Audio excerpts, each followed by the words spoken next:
All right. Good morning, good afternoon, good evening, everybody.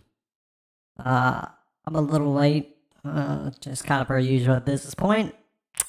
And for once, Russell is not. So the man is a bit ahead of me right now, which means we are gonna just jump right into it. Alright, let's do this. Fortunately, this is a period of grind, of sustained broadcast. This is how you know that the Trump trial is being exaggerated is the fetishization and amplification of the smallest detail. Have a listen to this reporter trying to discern and diagnose anger from the side of someone's head, like using a still. Listen to it. So, I mean, I've been obsessively in love with people over the course of my life. Over the course of my life, I've been obsessively in love with people, but I've never scrutinized a person's face, like trying to discern some sort of real emotion in quite the manner that this CNN reporter scrutinizes Trump, trying to divine anger as if it was some hidden stream being pursued by a rod. Let's have a look. If we could go back to that picture that we just showed a second ago, he was looking off to the distance. He looked really irritated and annoyed. It was a profile photo that we just showed. There it is. I mean, the one before that was. Oh no, that wasn't it. It's that this one. This one. It's see, very distinct. This one. Look at that. Look at that. Also, when you just freeze someone, and actually, one of the ways that I can tell a really good actor in a movie is, sometimes when you press pause in a movie, not for any nefarious or onanistic reason, you're just pausing it because you do now. The same way as you watch everything with subtitles on now, the way the world's all changed and everything. Do you watch everything with subtitles? I actually do. It's weird, isn't it? We do. Everyone does. When you pause it, that's my dog, Bear. Bear, stop it. Stop it, Bear. We're trying to understand the news. You might as well analyse Bear doing that now and say that has got some sort of mythic, archetypal connotation, something I would do, actually. Staring off into the distance, as Bear he was. staring off into the distance. Could it be because of these dog treats, or is it because he knows that he made an illegal payment to Stormzy Daniels? There he goes. Bear, what the hell was that hush money all about, damn you? Was it a misdemeanor or a felony? It's a felony. It might have started as a misdemeanor, but by God, we're going to amplify it. It'll be a felony by the time we've finished with it. It's either amplify this to a felony or address the fact that our political movement offers no meaningful alternatives to systemic corruption, and we ain't going to be doing that anytime soon. Yeah, if you pause a film, you can tell. Say if you pause Daniel Day-Lewis, probably at any moment in there will be blood. Alright, pause him right there. Look at that weird face he's making. He looks confused. That's right, he looks confused. If I was gonna try to put an emotion to that face, I would say this is a confused man. Also somebody who enjoys showing their teeth, I feel like. I'm just gonna throw that one out there. I've always kind of felt like that was a thing that he does. You see, you can almost see his gum line, very frequently. Come on, look is proud of his white, straight teeth. I swear to God. Alright, that is not a political statement. That's just literally people. Alright, I'm not even gonna go into that. But I do want to ask, was the dog a plant or not? The man had the dog treats on hand, right there. I've never seen the dog on set before, but he's clearly right next to him. It almost seems like they set this one up. Maybe not even necessarily planned for him to be the dog to come in at this moment, but for the dog to be a central focus of the show at some point in time during the stream. Seems kind of planned. Just gonna throw that one out there too. Alright. Now we've done the examination of Russell Brand's toothy grin, tooth presenting face. I don't know, whatever, man. Words. He'll always be sort of going, hey, my milkshake, I stole. He'll always be being that dude. Sure. You won't catch him just sort of going, what's that? He'll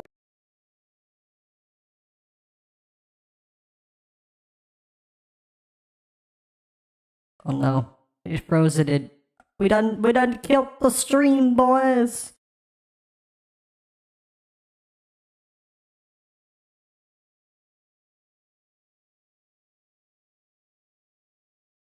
I've like not cut his toenails properly and a bit.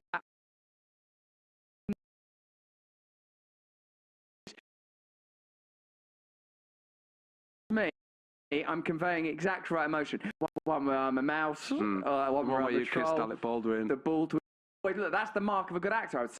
In that, and it's like I mean, he'll always be being that dude. Sure. Like you won't catch him just sort of going. We got it back. I mean, like he always look. That's the mark of a good actor. I would say he's always. I imagine that was what you did on the set of. I'm another example. Sure, Sarah Marshall. Sarah Marshall, Arthur, the one where I'm a rabbit, the one where I'm a mouse, the one where I'm you a troll, kissed Alec Baldwin. the Baldwin one. Any one of those, you pause me, I'm conveying exact right emotion. So like the way that they're sort of trying to, like Trump there, he could be about to go, right mate? Yeah. It could be anything. That's not like... Even the bit where they said staring off into the distance. I mean, how distant can it be? It's a courtroom. It's not even that big. Yeah, he's not like at the Grand Canyon, is he? No. He's not going to be like looking, he's just looking over there a bit. Yeah, they're filling time is what they're doing. They're filling, unlike us. Well, we're not filling. We got a Chris Hedges quote coming up that's going to knock your socks off. We're going to be quoting Baudrillard as usual because we're interested in pointing out that this is more than a political crisis. This is an existential crisis, and by God, we need a crisis because, as they say, crisis is opportunity. Christ-opportunity, as Homer Simpson said, because this is an opportunity for us to address what's happening geopolitically. While all this is going on, while Putin's being endlessly compared to Hitler, Finland are joining NATO. We're being told, we've got this in a minute, we're going to show you a clip in a bit, where the description of NATO is worthy of The Simpsons. You're going to love this. But anyway, let's just watch a bit more of Trump's face and see what we can project onto this banal image. Amy Gangel, you've been covering Donald Trump for a long time. That is a pissed off Donald Trump. Right. This is not defiant. We've seen pictures that sort of are sobering. No question. That is an angry Donald Trump. That is angry. That's not defiant. They've got no moral authority anymore, I don't think. I just want to use this. This is a great quote from John Baudrillard, or Jean, to say it properly. Nice. Even as much as the French have irritated the English over the years, many long years, I will say their names properly. Well done. Check this out. The futility of everything that comes to us from the media is the inescapable consequence of the absolute inability of that particular stage to remain silent. They can't on CNN go, look, to be honest... Don't know what he was thinking. Don't know what he's thinking. Could be thinking anything then. He might be holding in a fart. Yeah. For all we know. Yeah. He might have not cut his toenails properly and a bit of his toenail could be snagged on the inside of a sock and he could be just sort of trying to go, oh, can I get that off of there? Oh, I can't. Like trying to move a toenail inside a sock. Because Donald Trump will have been thinking things that weren't about the trial or weren't about this case. Yeah. Because we all do at all times. I, in the middle of some of the most important moments in my life, still stop to sometimes think, I wonder if West Ham are going to be all right. You know what I mean? That crosses my mind. Yeah. I can't believe I'm actually thinking about that now because I've got other stuff going on. Yeah. But humans are complex and thoughts are rather complex. Yeah. But the mainstream media is not. They're reductive and simplifying everything and they're participating consciously or otherwise in a mass distraction right now. The really important things can't be talked about. So that is definitely my biggest complaint about, not even just media, just popular conversation about, what's going on in the world. It's always one reductionist viewpoint versus another. And anybody who tries to speak with any nuance just gets drowned out by this simplified screaming of the ideologues on either side. Because nuance takes, a little bit of subtlety, some calmness, and some time to explain.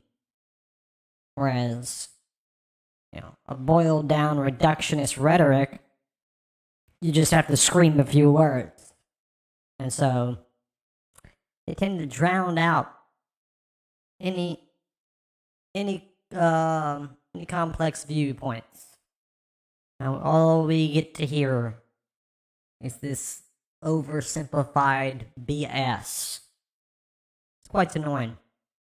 get back to our old friend Baudrillard before moving on with our media analysis. Music, commercial breaks, news flashes, adverts, news broadcasts, movies, presenters. There's no alternative but to fill the screen. Otherwise, there would be an irredeemable void. We're back in the Byzantine situation where idolatry calls on a plethora of images to conceal itself from the fact that God no longer exists. That's why the slightest technical hitch, the slightest slip on the part of a presenter becomes so exciting, for it reveals the depth of the emptiness squinting out at us through this little window.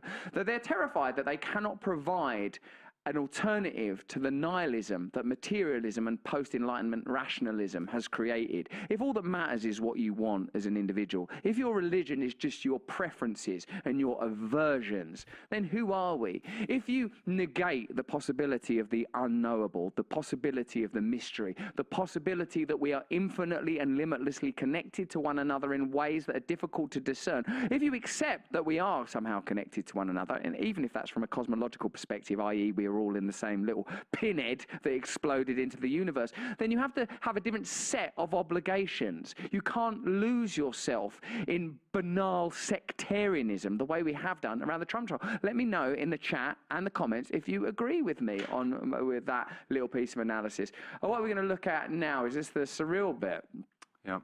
Oh, this is this is interesting because here they essentially, this is another bit of news where they've got nothing. Like in a minute, we're going to hit you with some home truths about what's going on in the world with Aaron Mate. We're going to be talking about what's happening with NATO expansionism ongoing. But for a moment, let's enjoy the banality of this. That essentially, ABC News throw to a reporter and listen to this. She describes something as surreal, but it's one of the realest things I've ever heard. She just described someone walking in a room and sitting down, I think. It's not like someone has an orange fall out of their ear or sort of like blows their nose and peanuts come out of it, or they open their mouth and like the universe is seen forming within it. Have a listen. So, a big day for our country. And let's bring in ABC News investigative reporter and producer Olivia Rubin, who was inside the courtroom today when Donald Trump was there, along with... Big day inside the courtroom. Again, sort of magnifying the situation and sort of suggesting to you that the reporter has access to something intimate. But you've probably seen some of the footage inside there. It's just people going, Mr. Trump, and him just walking by. It's not like they're going to, what are they going to do? Smell a pheromone coming out of his bum crack? Shan Wu is white-collar defense attorney and former federal prosecutor. Olivia, let me just begin with you. You had the front row seat. Walk us through what happened. Terry, I think surreal is a terrific word to describe what was happening in that courtroom. As I've said, the former president entered into the room. All right, let's have a look at the word surreal. All right, let's just have a look at a dictionary definition of the word surreal. Let's Having do a that. disorienting, hallucinatory quality of a dream. Unreal and fantastic. Here are just a few popular examples of the surrealist art movement. That's by Rene Magritte. There's Dali's Persistence of Memory, and the recent film being John Malkovich. And I suppose what they do is they play with form and context and our expectations of reality. Yeah, well, what more do you want? She said he entered the room, Russ. How more surreal do you want? Whoa! He entered the room. I mean, he didn't manifest himself within it or drop into it in the form of molecules and then recoagulate as a solid object. That would have not been surreal. Back to the vid.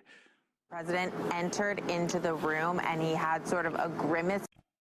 So the Google definition just says having the qualities of surrealism.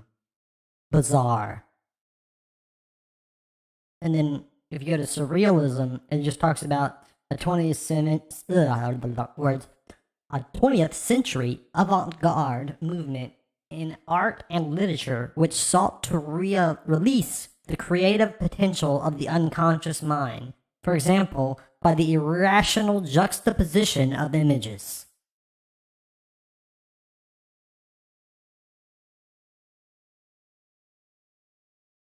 So I guess we can distill from that the idea of that dreamlike quality of taking images based on reality and using them in completely unrealistic ways.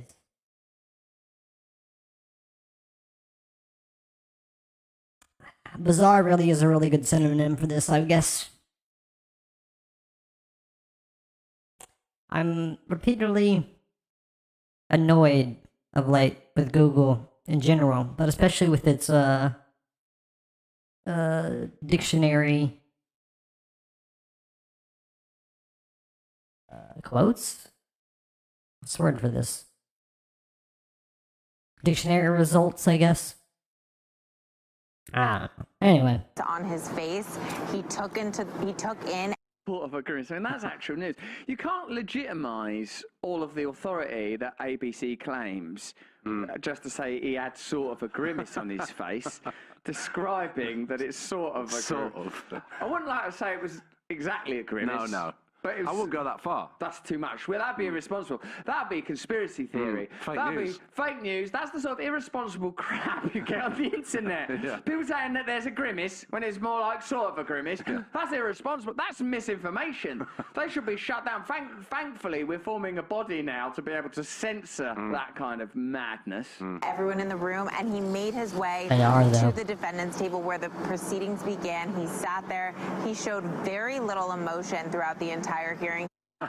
Very little emotion. Because, like, what would be the right amount? Right. Or too much. Yeah. I mean, we don't have a barometer for the amount of emotion that Donald Trump should show in an arraignment. No. You can't quantify it.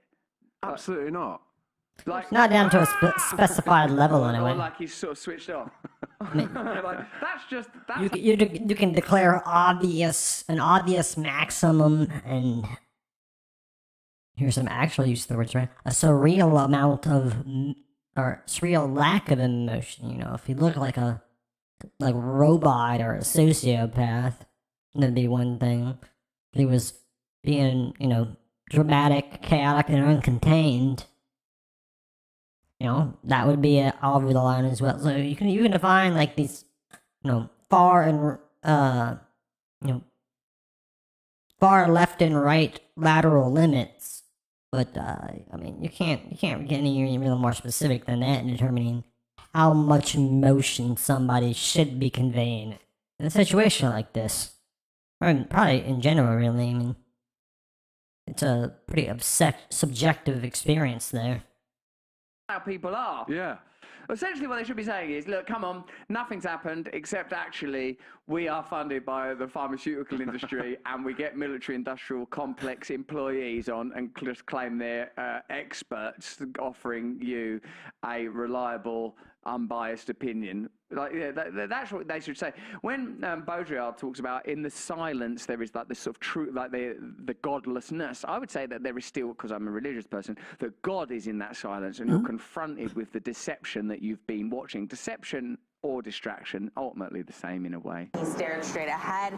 He looked at the DA's team who was speaking. Distraction is just a form of He had deception. time speaking with his attorneys, and that was sort of how the former president. Imagine if I broke down Gareth's movement. Gareth looking down now, he's nodding his head a bit. Doesn't look like he's spent as much time combing his hair as he usually might. There's a little bit of a forelock falling over on the left side of his face, possibly because he himself is moving closer to the left in response to the allegations that this is a far-right channel. Like, you could endlessly commentate on minutiae if you wanted to, but what was better, I think, is to acknowledge that they are amplifying the significance of this trial, amplifying misdemeanor into felony, amplifying the importance of the entire narrative, because systemically and centrally there will be no meaningful change as a result of, whether Trump stands against Donald Trump. Like, this is, the stories that are important cannot be covered by virtue of the fact that they would potentially lead to significant change. And the kind of stories that we should be looking at are ones like this. Finland, who hate Russia so much that they possibly even participated in the Nord Stream pipeline explosion. Allegedly. It was either them or Norway. We don't know for sure, because no one's willing to carry out an investigation, because if they did carry out an investigation, the UN have decided they're not going to carry out an investigation because it would probably turn up the fact that the United States were involved in that. Russia will beef up forces, beef them up, in the northwest as Finland joins NATO. Russian Deputy Foreign Minister Alexander Grushko has said that Russia will beef up its military presence in its northwestern territory in response to Finland joining NATO. Finland's ascension into NATO will more than double the alliance's territory on the Russian border. The Russian-Finnish border is about 810 miles long and will now become more militarized. They're militarizing the Russia's borders. Right. So this is obviously a good thing. I mean, obviously, it's great that Finland have joined because more militarization, more chance of war, more weapons closer to sales. Armageddon. I mean, it's all good, isn't it? I can't see any downsides. There's no harm in amplifying a potential nuclear conflict. I mean, what this does is it plays into Trump's hands. When Trump can go to Mar-a-Lago, the historic Mar-a-Lago, and say stuff like, they've tried hoax impeachments in the past. They silenced the Hunter Biden laptop report. They're bringing the world to the brink of nuclear war. You can't say those things aren't true. Let me know in the chat, in the comments, what you think. Those things are true. So if you actually despise Trump so passionately, isn't it beholden upon you to alter your own ethical and moral stance on significant geopolitical events rather than continually fetishizing Trump, even if you believe it to be to his detriment? I mean, I can't understand the worldview. Have a look at this piece of reporting on CBS, of course, another mainstream media outlet. You know, sometimes on The Simpsons where, like, they show the class, like, you know, zinc, like a video on the importance of zinc or something like that, or hormones, you know, and you think, God, this is so reductive and oversimplified. It's like a Jebediah Springfield video. Yeah, like when they sort of explain, Jebediah Springfield came, and it's like, he was great. He was a great guy. Oh my God! And then they find out he was a terrible man. Like, this is like that. Like, this is right. We're going to give you one perspective on NATO. This is the mainstream media's perspective on NATO. But you know now, right? You're an adult, that there's more than one perspective. It's not just, NATO's not Superman. It's not like, you know, like, I never liked Superman anyway, so I thought he was too simplistic of a guy. Like, he's super, and that's it. He's not complex, he's not weird, he's not like touching himself. You like Batman, don't you? Because he's complicated and confused and difficult, and plus he had to make his own way in this bit life. of edgelord. You know what happened when the necklace got pulled. I grew up an edgelord. You know, Are you drawing comparisons between yourself and Batman? I grew up an edgelord. I really have always had a thing for the, I don't know, dramatic, you know, somewhat, you know, dark themed, over the top, angsty type of vibes. You know, as I've matured and got older, it takes a little more nuance in that realm to pique my interest, but I do definitely still have a type when it comes to my enjoyment of characters and like dark literature and whatever. Definitely was a big fan of Batman. Much more over Superman. But hey, Superman had his place. I gotta tell you that for sure. I was never a huge fan of Superman, but I have looked back on like his impact on development of you know, superheroes in general, and he paved the way in a lot of ways, for one, and for two, Superman came into being when, like, you know, this whole death of God thing was really prevalent, and he was like, you know, a god among men. He was like he was like a popular Jesus for kids, you know? The man who could do no wrong, perfect morality, unstoppable force, just saved the fucking day, made things right everywhere he went. There's something to be said for that. It's definitely not the most interesting or complicated or nuanced character by any stretch, but not every character needs to be that. I think Superman had his place. Yeah, I was definitely always more of a Batman fan. I like the brooding, conflicted hero archetype. It's pretty good. A lot, pretty good. Like Batman, except for that bit where he dresses up like a bat and solves crime, which some say are his defining characteristics and what makes him so interesting. Other than that, I'm a lot like Batman, other than in the way that matters. Let's have a look at NATO being described by the mainstream media in a reductive, and I would say, let me know if you agree with this in the chat and the comments, and an insultingly reductive way. NATO's a defensive alliance that protects the US. So this is the first time I've done this. Sorry, guys. I'm just stopping it for random shit at this point. But the first time I've gotten an image, just like a screen capture, cropped it, threw an image up. This is the first time I've tried to do this. But I wanted to be able to, like, work on my ability to just, like, bring in the side stuff I look at and bring in little snippets of it. I gotta find a way to make it all happen a little bit faster. There's probably a plugin for that or something. Anyway, my point is, bullhorning. Not what I wanted it to be. Not the way I was trying to use it, but I guess is sort of a thing. It's like whistleblowing, but more overt. Pretty much, I mean, they really highlighted the word overt with the word more right before. Anyway. So, I don't think it's a popular term. But it is a term. I think we can overwrite it though. I think we should make bullhorning meaning just over amplifying something in order to try to gain relevance and attention. I feel like that's a better way to use this this word in a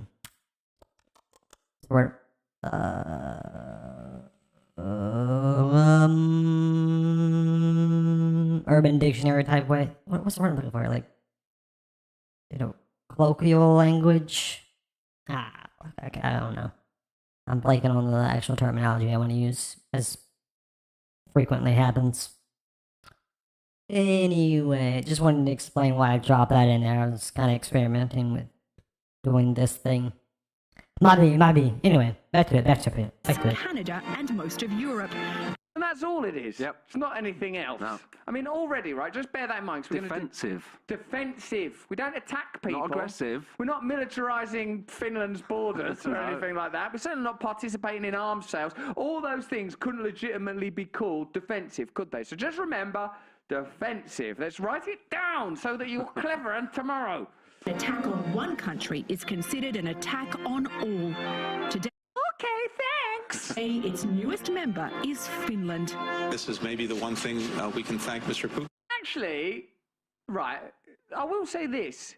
Isn't it like that historic? It wasn't a treaty between Gorbachev and Reagan, but it was an agreement not to encroach upon former Soviet territories by even 1 inch. I don't think Finland was a Soviet territory, but like that's another nation on the borders of Russia that is about to be militarized. That doesn't seem like the right thing to do. It's a doubling down on the perspective that Russia is an aggressor, and according to many, Putin is a war criminal and Russia have committed war crimes in Ukraine. I've got no problem with that. I'll tell you who does have a problem with that, the United States of America, because if they acknowledge that, then they're going to have to accept that their previous administration and current administration are also guilty of war crimes. I mean, it's so much more important than whether or not Donald Trump and Stormzy Daniels hushed each other up the money pipe, isn't it? That's right. I think it's a bit more important. Hushed up the money pipe, Stormzy, I think, and as well as Daniel, and the pair of them are, if you ask me, they're as guilty as one another. It takes two, baby, to tango, doesn't it? It takes two, baby.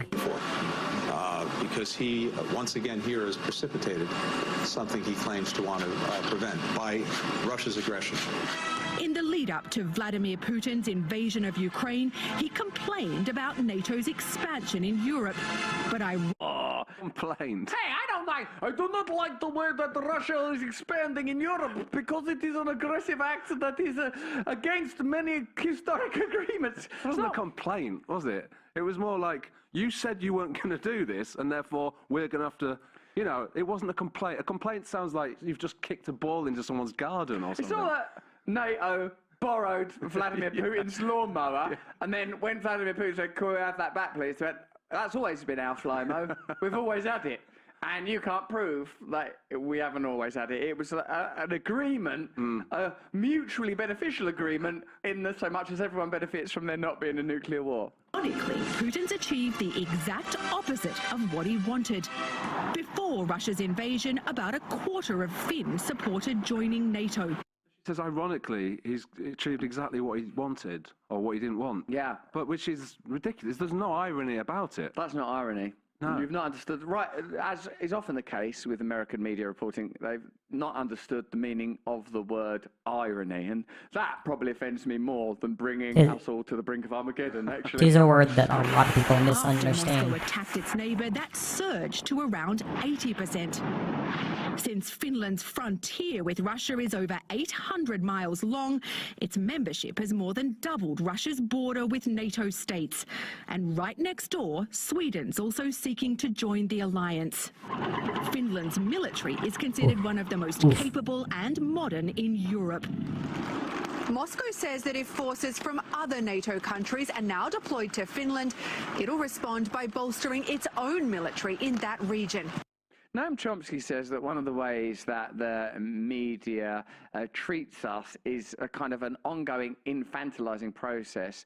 Most ads targeted towards the general public use discourse, arguments, characters with especially childish intonation, often targeting frailty as if the viewer were a creature of a very young age or mentally impaired. The more you try to fool the viewer, the more childish the adopted tone. Why? If one goes to a person as if she had the age of 12 years or less, then due to suggestive quality, the other person tends, with some probability, to respond or react with much the same thought as a person of 12 years or younger would feel. So they're talking to us like children, placing us in the roles of children. There's a kind of paternalism at play. That's exactly what that report was doing. Yes, it was. You don't need to worry. Finland have just joined NATO. And also that entire appraisal of NATO was reductive and childish. Very. This is from friend of the show, Pulitzer Prize-winning conspiracy theorist Chris Hedges. Chris Hedges said, okay, so this is another take. You just heard them say NATO is a defence organisation and all that kind of crap. Well, check out this. NATO and the arms industry that depends on it for billions in profits has become the most aggressive and dangerous military alliance on the planet. Created in 1949 to thwart Soviet expansion into Eastern and Central Europe, it has evolved into a global war machine in Europe, the Middle East, Latin America, Africa and Asia. NATO expanded its footprint, violating promises to Moscow once the Cold War ended to incorporate 14 countries in Eastern and Central Europe into the alliance. It bombed Bosnia, Serbia. It launched wars in Afghanistan, Iraq, Syria and Libya, resulting in close to 1 million deaths and some 38 million people driven from their homes. It's building a military footprint in Africa and Asia.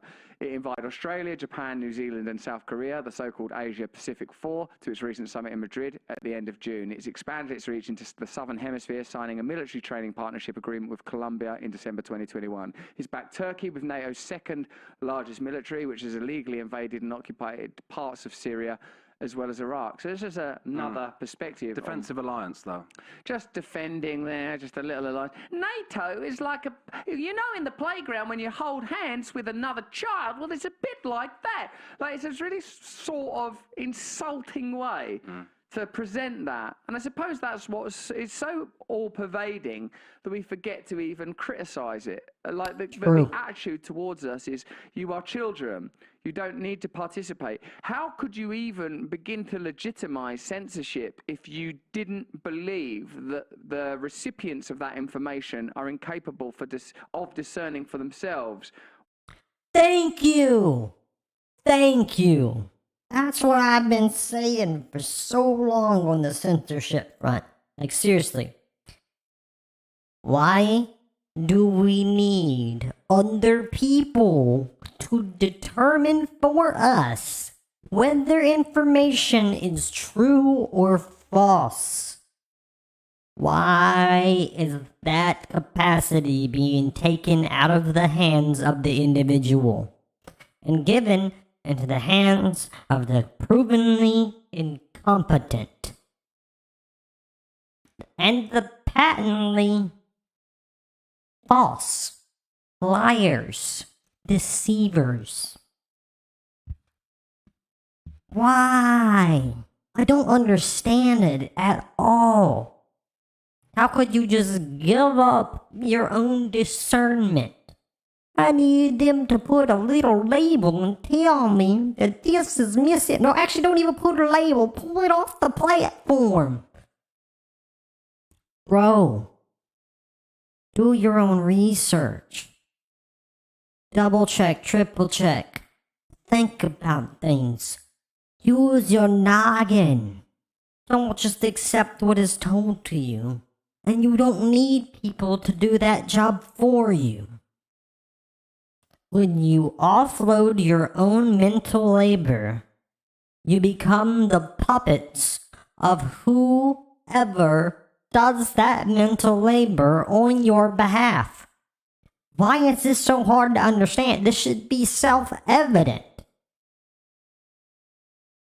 If I don't do my own thinking and somebody does my thinking for me, I am a slave to the person who's doing my thinking. Like, this is basic fucking logic. But I guess if you had basic fucking logic, you wouldn't be asking to have people do logical processing for you in the fucking beginning. Dude, I don't know if it's laziness, if it's... And I know it's not just stupidity. People... Individual persons are quite intelligent, quite discerning. But people at large seem to be so fucking dumb, and it can't be an actual lack of intelligence. Like I said, I don't know if it's laziness or it's, you know, being over... Actually, I guess I kind of do know what it is. It's trying to catch a break anywhere and everywhere that you can. I mean, people are overwhelmed with their basic goings-ons of their own life, me included, and don't want to have extra labor when thinking about, you know, their position within the, you know, conglomerate, whether it be the national, you know, themselves as a member of their nation, and themselves as a member of the globe or of the human race. It's just another layer of crap they don't want to have to deal with. But there is no getting away from that. You're going to be responsible for your portion, whether you do your portion or not. So just do your best to do it. Stop trying to get other people to think for you, please. Jesus. Whether or not the information is legitimate. Like, even just 10 years ago, you could talk to people with all sorts of crazy crackpot ideas and just go, well, that's cool and interesting. I don't think it's true, though, but nice one. I mean, let's face it, some people think some of the most literally religious perspectives in the world are ridiculous. On one hand, you've got Richard Dawkins. On the other hand, you've got the Catholic Church, and you just sit and listen to both and go, oh, cool, cool. The irony of all this is that Chris Hedges, who literally wrote that about NATO, was obviously censored in terms of when RT was censored. That you know, no more Chris Hedges on the internet. Unfortunately, he's found his way back through other means and Substack and things like that. But these I just want to congratulate you on the correct use of the word irony, Gareth. But thank you very much. But yeah, the very fact that these are the kind of things that they don't want out there. When we're talking about censorship, it is from facts like this about NATO, because what they want us to know about NATO is what was in that news report. NATO is for this. It's good that this is happening. It's good that Finland has joined NATO. This is all good.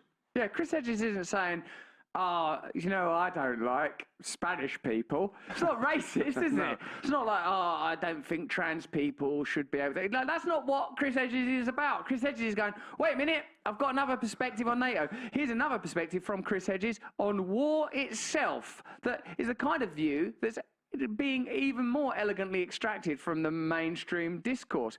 If we really saw war, what war does to young minds and bodies, it would be impossible to embrace the myth of war. If we had to stand over the mangled corpses of schoolchildren killed in Afghanistan and listen to the wails of their parents, we would not be able to repeat cliches we use to justify war. This is why war is carefully sanitized. This is why we are given war's perverse and dark thrill, but are spared from seeing war's consequences. The mythic visions of war keep it heroic and entertaining. You remember during 9/11, in the end, they wouldn't show the people leaping from the buildings rather than dying within it, because a decision was made that that's too unbearable. But in the ongoing wars that are sponsored by the military-industrial complex, from which they benefit, that the media continues to tacitly support through their reductive reporting, to prevent us having adult conversations about, they are sanitizing exactly the way that Hedges describes. The wounded, the crippled, and the dead in this great charade swiftly carted off stage. They are war's refuse. We do not see them, we do not hear them. They are doomed like wandering spirits to float around the edges of our consciousness, ignored, even reviled. The message they tell is too painful for us to hear. We prefer to celebrate ourselves and our nations imbibing the myths of glory, honor, patriotism, and heroism. Words that in combat become empty and meaningless. That's Chris Hedges, the conspiracy theorist and far-right nutcase. If you're watching us on YouTube, we're going to click over to being exclusively on Rumble now, where we're going to give you a fantastic...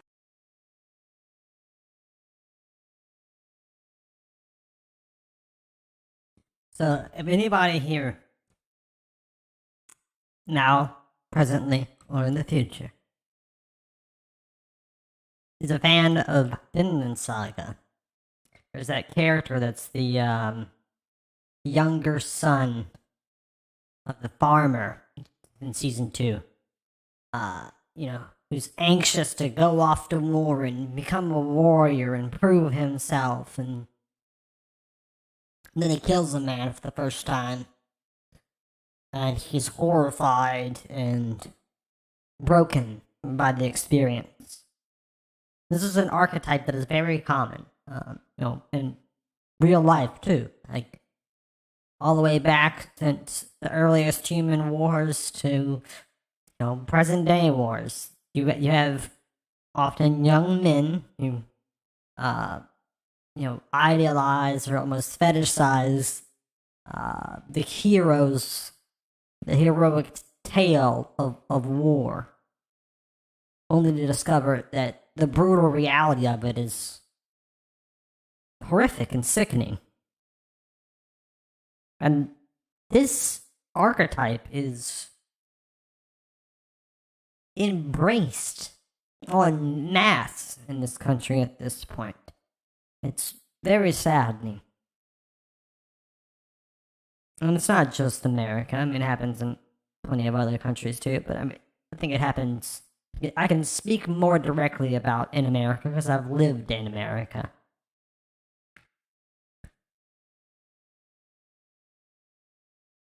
And a huge part of why this is because A, we have been active in war for, I don't think we've technically stopped being in war since the early 90s or something like that. We've been in war, and the media continues to support that endeavor and convey things with this mythic brush that hides all the gory details. It's really time, beyond time, past time, that we wake up on this front. Like, we need to be realistic about what it means when we say, hundreds of innocent civilians were murdered by a U.S. military operation last week. Like, this is not okay. This is the devastation of human lives in horrific fashion.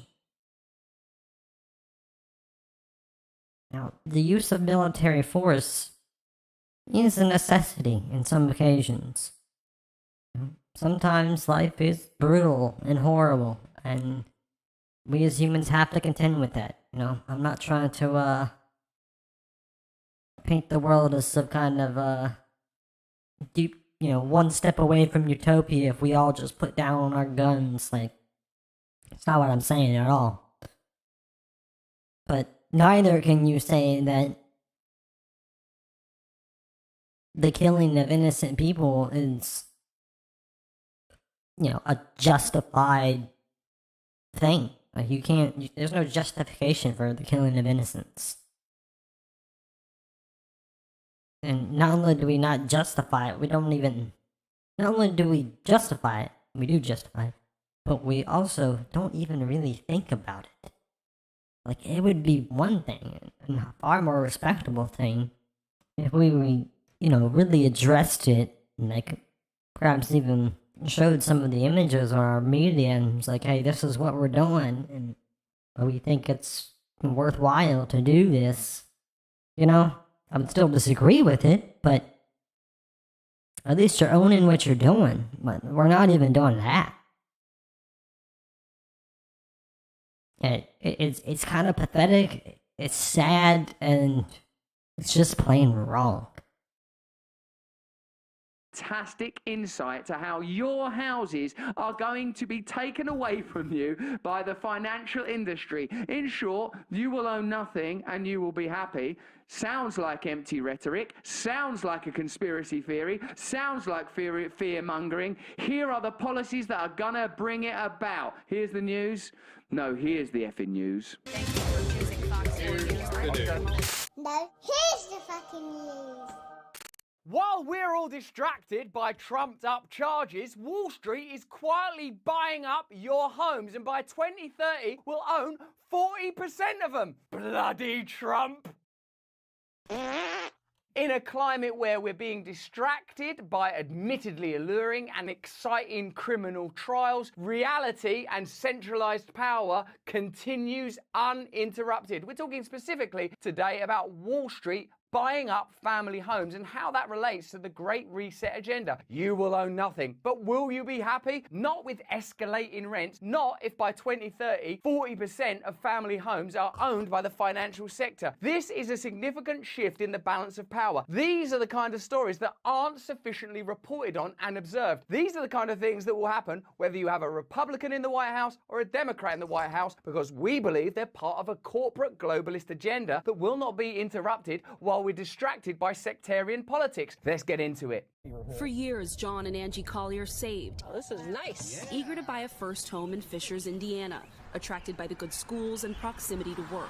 But pursuing the American dream has proved daunting, as real estate investment groups buy up houses in cash and rent them out, in some cases, to the very families who dreamed of owning them. In a sense, it is our sweetness and innocence that defines us. We don't fully understand the way that the financial world works, that houses are being bought up, that agricultural land is being bought up, that pharmaceutical companies spend as much money managing the prices of their stocks by investing in them, by buying them back, than they do investigating new and potentially beneficial drugs. We live on a layer of reality that prevents us from accessing the bigger and perhaps more significant picture when it comes to determining the outcomes of our lives. And here, when it comes to those most basic of amenities, the basis of Maslow's pyramid of needs, shelter, even there, true power is getting involved. True power is buying up property. True power may prevent you from having a home. In January, 33% of all homes purchased in the U.S. were bought by investors. 43! Illuminati! Illuminati! Often Wall Street-backed companies with multi-billion-dollar funds.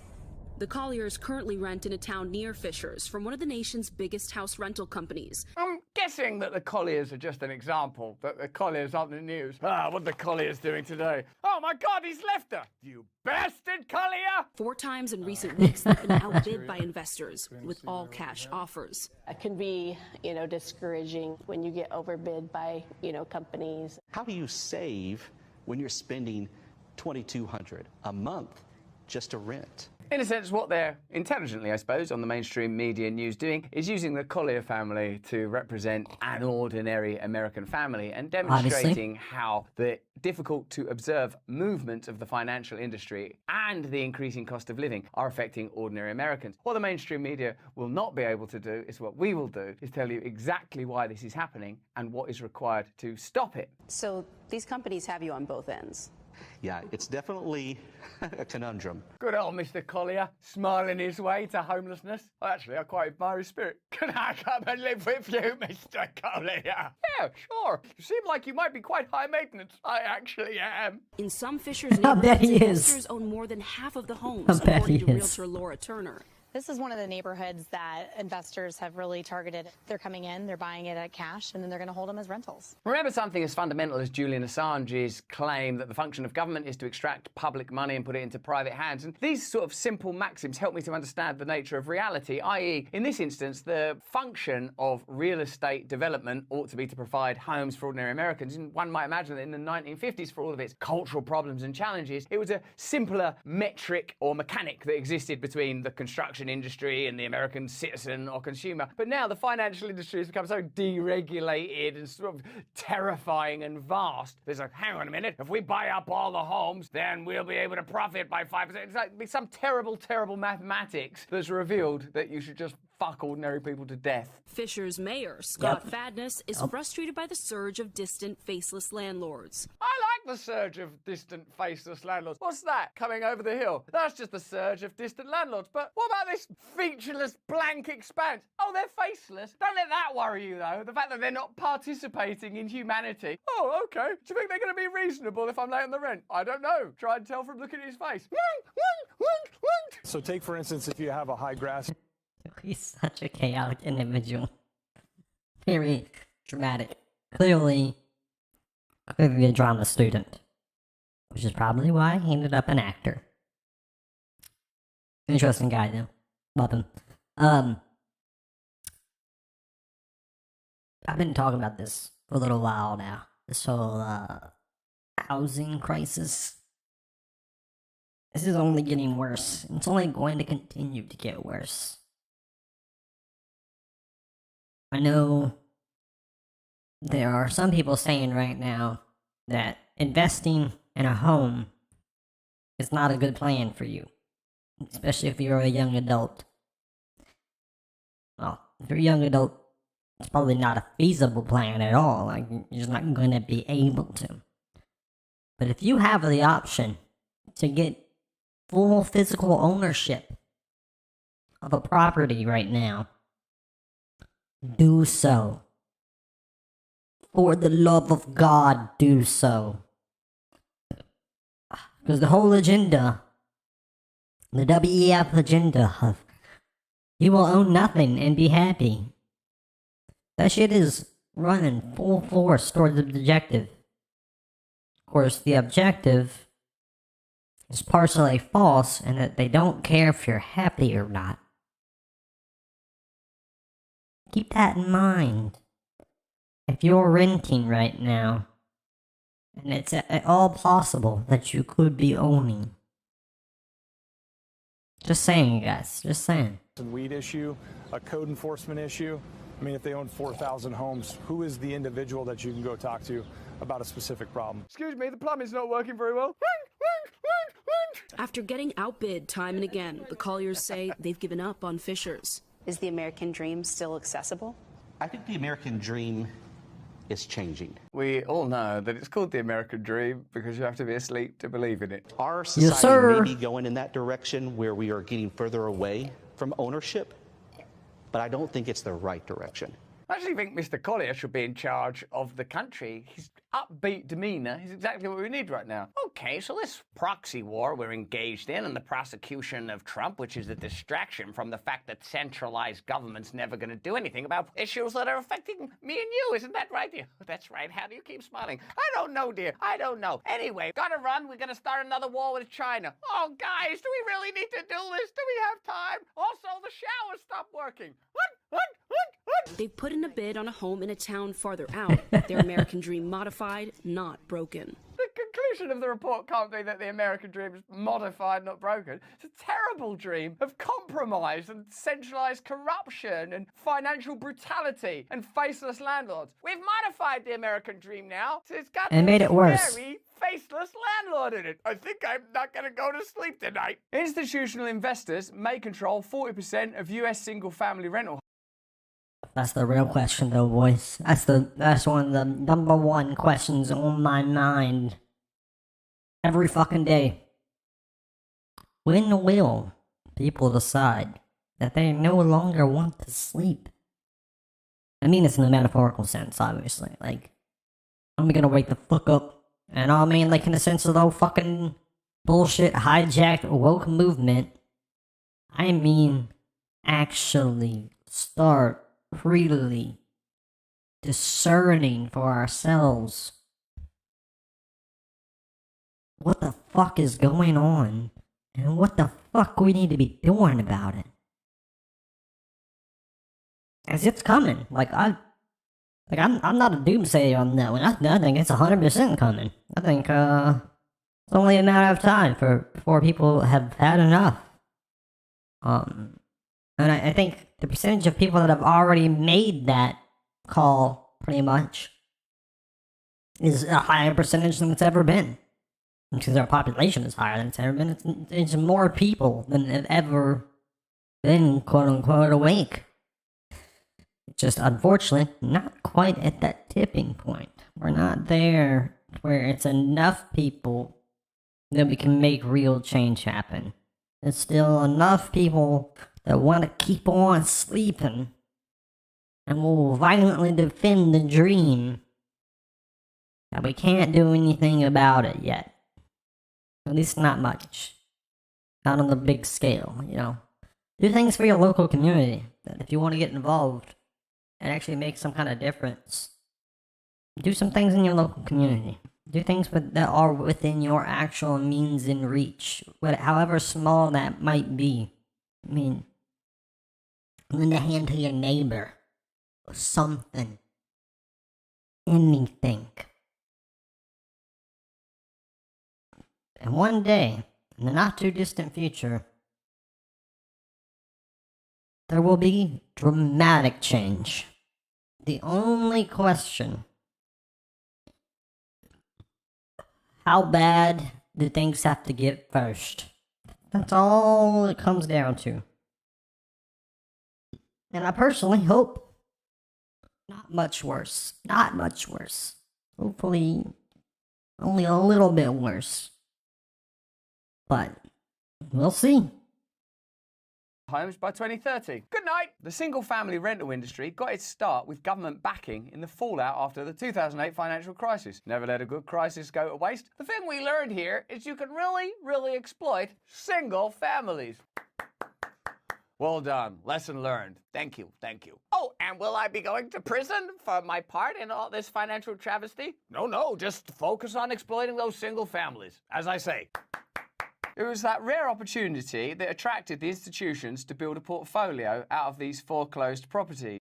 I really enjoy the way he can present that quiet rage. The way he just looks almost blankly. I mean, so we're doing the thing. It's funny. We started this with the whole thing of like overly dissecting facial expressions and shit. But I mean, for real. Like, this man is a entertainer and a presenter, a professional communicator of sorts. And he's got it down pretty well. Like, you actually do get the feeling of a quiet rage when he does shit like that. At least I do. I don't know. Maybe I'm out of left field. If so, call me out on it. I'd love to hear about it. Said Stephen Zhao, an assistant professor of finance and managerial economics at the University of Texas, Dallas. It's another example of what's a crisis to ordinary Americans or people across the world being an opportunity to those dominant financial interests. We've seen this play out again and again. You know that's what happened in the pandemic. We presume that's what happens in a military crisis or indeed a war. And it demonstrates that there is a fissure between your lives and needs and the requirements, methods, and agenda of powerful institutions. Well, at least it's just free market economics and it's stuff that's not costing you any money and you're not paying for it, even after the criminality of 2008, where you bowed out the people that plunged your country and you personally into economic despair. What's outrageous is your tax dollars are helping Wall Street buy up single-family homes. Representative Ro Khanna said in an interview with CNBC. Yeah, that is outrageous, isn't it? Because it's not like like they're brilliant business and economic Tragically minds. comical. They're just people that are operating in a legislative space that is deliberately unregulated, that allows what is essentially a type of criminality to take place. In the midst of this hysteria around the Trump trial, where because of a kind of minor technicality, money from the campaign fund was spent on hush money that might lead to this, can it be a misdemeanor or felony? While that's being focused on, stuff that should be a crime, like the deregulated corruption that led to 2008, the exploitation that's going to lead to your home likely being owned by a Wall Street bank instead of you or your children. No one's doing anything about that, and we participate in it. I participate in it. I find it hard to care more about this than I do Donald Trump. Oh, wonder what he'll be wearing. Will he have a pocket square? What shoes will he be wearing in court? Does it matter really? We should be focusing on this. Since the early 2010s, Tricon Residential, Progress Residential, American Homes for Rent, and Invitation Homes have each bought thousands of homes. Some of these companies are financed by private equity firms such as Blackstone and investment managers such as Pretium Partners. It's almost a captive market, said Jordan Ash, Director of Labour, Jobs and Housing at the Private Equity Stakeholder Project. They've been very explicit about how people are shut out of the home buying market and are going to be perpetual renters. I don't have enough of an understanding of global economics and real estate to determinedly tell you that it's best for you to own your own home. But I do, from a general moral and philosophical perspective, sense that what you want is authority and control in your own life. This particular issue seems to suggest that what's happening is that power and resources are becoming increasingly centralized. This is exactly what they mean when they say you will own nothing and you will be happy. They like Ding ding ding ding ding ding ding ding. What I was just saying, boys. What I was just saying. Listen. You hear that? You hear that? The sound of me calling this shit, boys. Fucking called it. I'm telling you guys. Get a hold of your own home if you can. And if you can't, consider getting together as a community in every whatever fashion you can. With your family, with your friends. Buying a home together. Buying a group of homes together. Starting a building project. Learning how to be your own general contractor. I don't know. But there are a lot of options in this world if you think outside the box. Consider some of them. Please. I want you guys to be free. I want you guys to be in control of your own lives. Because the more of you that have that going on, the lot more likely I'll get to have the same. And the more likely that we'll get to live in a society where we care about and take care of each other rather than be a community of slaves to soulless corporate systems, which is a terrifying dystopian future I want no fucking part in. to pretend, oh, it's just a conference, it's just a bit of fun. Oh, it doesn't matter that both the leader of your country and the leader of the opposition of your country are all going there and the biggest companies in the world are all going there. I'm not suggesting it's anything conspiratorial. I'm not suggesting it's anything other than PR for the globalist agenda so that the solutions to the problems we all face can always be presented in a way that won't disrupt the agenda of the powerful. That's exactly what I'm suggesting it is. But the ideas that emerge out of there are ideas like this. And if you spoke to these companies like, you know, Progress Residential, American Homes for Rent, there'd be someone nice that you'd speak to that would tell you that they're going to provide better homes and better services and all that kind of stuff. But you're a person, you live in reality, you know what your experience is, you know what happened to your family and you and the people you love in 2008, and you know what this centralisation of resources and power is going to lead to for you. And it isn't good, is it? Although, dear old Mr. Collier, he'll smile his way through. Okay, dear, we could just live in this pile of dust. I could heat you up with my breath. Maybe if I can keep laughing. These tears, we can use them to bathe our son. These calls come after fierce housing inflation hit many Sunbelt states, including Texas, Florida, and Georgia, according to the National Association of Realtors. The prices in some Sunbelt markets have outpaced national figures for rent inflation. Between January 2020 and January 2023, rents for a two-bed detached home increased about 44% in Tampa, Florida, 43% in Phoenix, and 35% near Atlanta. Holy That's compared fuck. with a 24% increase nationwide. So Holy not only are you not fuck. going to own your home, you're going to be extortionately overcharged for your rent. This is ultimately another one of those wealth transfer techniques Fuck. where low income, ordinary folks, middle class folks all will pay more money for stuff and it will aggregate in the hands of the elites. Plainly that. It's a technique to do that and it's being soft sold to us. By 2030, the institutions may hold some 7.6 million homes or more than 40% of all single family rentals on the market, according to the 2022 forecast by MetLife Investment Management. We heard from community organisers who are surprised at how many of the homes on a particular block will be owned by corporate landlords, PESP Housing Director Jordan Ash told CNBC. Home ownership This is the main crazy. way in this country that people build wealth. And while in some ways it may not look very different if someone is renting or owning a home, financially it's very significant both for that individual family and for communities, whether or not they do own the home. Part of the problem with private equity involved in housing is that they're in it for the short term, Ash continued. Their goal is to take a company, increase cash flow in order then to sell it or to take it public, which they did in the case of Invitation Homes. Unlike smaller landlords who are still looking to have a profit, may be in it for the long term and see it as a long-term investment, are more concerned in terms of stability, concerned in terms of satisfied tenants and wanting there to be less turnover. With private equity, it's really about maximizing the short-term returns. So in a sense, it's a mentality that you don't want to play a role in housing, and in particular, the housing. Oh, I want to run this back, guys. Let's listen to this little part again. Take a company, increase cash flow in order then to sell it or to take it public, which they did in the case of Invitation Homes. Unlike smaller landlords who are still looking to have a profit, may be in it for the long term and see it as a long-term investment, are more concerned in terms of stability, concerned in terms of satisfied tenants and wanting there to be less turnover. With private equity, it's really about maximizing the short-term returns. So in a sense, it's a mentality that you don't. Okay, so this is exactly what's wrong with our corporate environment as a whole. It's not just a homeowner situation, okay? Because we have this massively inflated stakeholder market where corporations are doing their most to show continued growth in a limited growth environment so that they can pay out to their investors. You have them focusing on short-term gains, cutting costs, cutting corners, psychologically manipulating customers. I mean, this is like treating the video game market, very much so. It's like one of the first primary ones that comes to mind.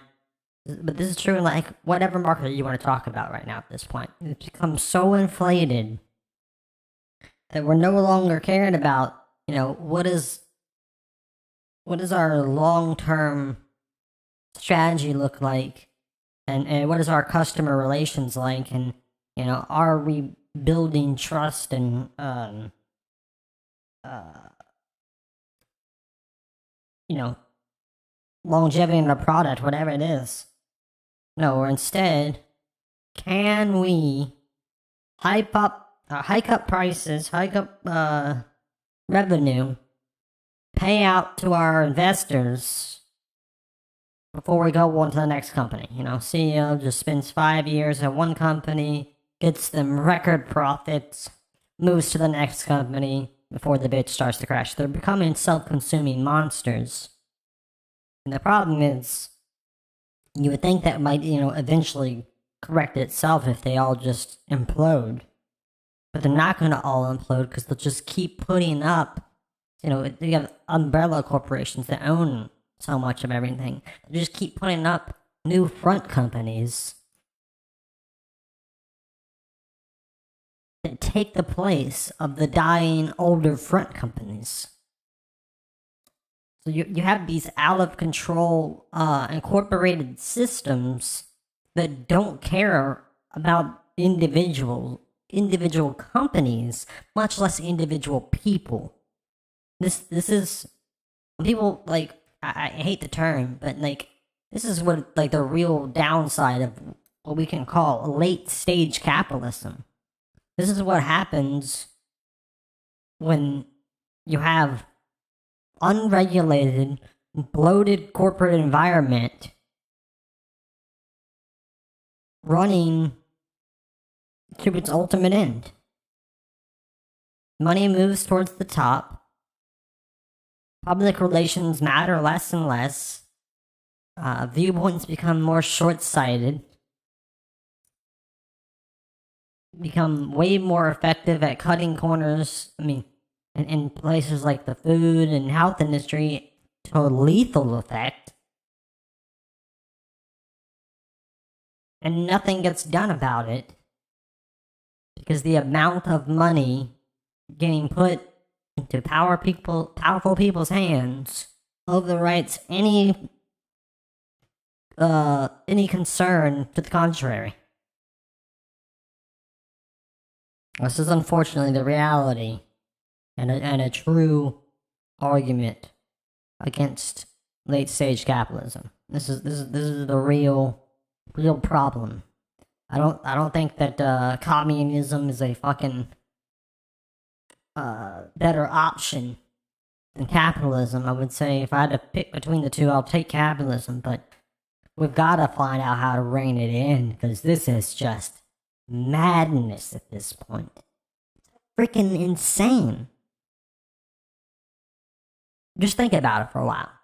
Want to play a role in housing, and in particular the housing of families that are looking for stability. Not that people that are single or live different types of lifestyle aren't also worthy of security and stability. Of course they are, but they've probably long been subject to the mentality that is now beginning to prevail in this particular market. What this is evidence of is the kind of expansion that prevents choice, even while we're told that free market capitalism is leading to more and more choice for all of us. I consider it to be similar to food. It's kind of like you're only eating the type of food that's available for you, and because that's the type of food that's mass produced, it's very difficult to eat healthy food. We know we should be eating healthier food. We can't get it. It's more expensive to buy organic. Once that kind of thing starts happening because of market forces in homes, you're ultimately moving towards a time where you live in a cell and are attached to a drip. And if you can't offer the machine something of value, you'll ultimately be criminalized, homeless, or executed. I mean, that's the general direction, isn't it? What do you think about that, Mr. Collier? Well, that is basically the general direction. Hey, I don't think I'll ever get that far, but arm and have a sip, and I pretend it's a slushy. Oh, back in the arm for now. What a little boost, Junior. Before 2010, institutional landlords didn't exist in the single-family rental market. Now there are 25 to 30 of them. So it's just a new emergent market. Like 100 years ago, no one ate processed food. Now everyone eats processed food. It's not good for us. The general trajectory, while we're told it's progress, and in certain ways, technology, medicine, in certain fields, it obviously is, it's also centralizing and aggregating and accumulating wealth in a very particular direction. You recognize that, don't you? Let me know in the chat, in the comments. From 2007 to 2011, 4.7 million households lost homes to foreclosure and 1 million more to short sale. So that means that 2008 was a period of great opportunity and advantage. It's a bit like the pandemic, isn't it? Like the pandemic and the financial crisis definitely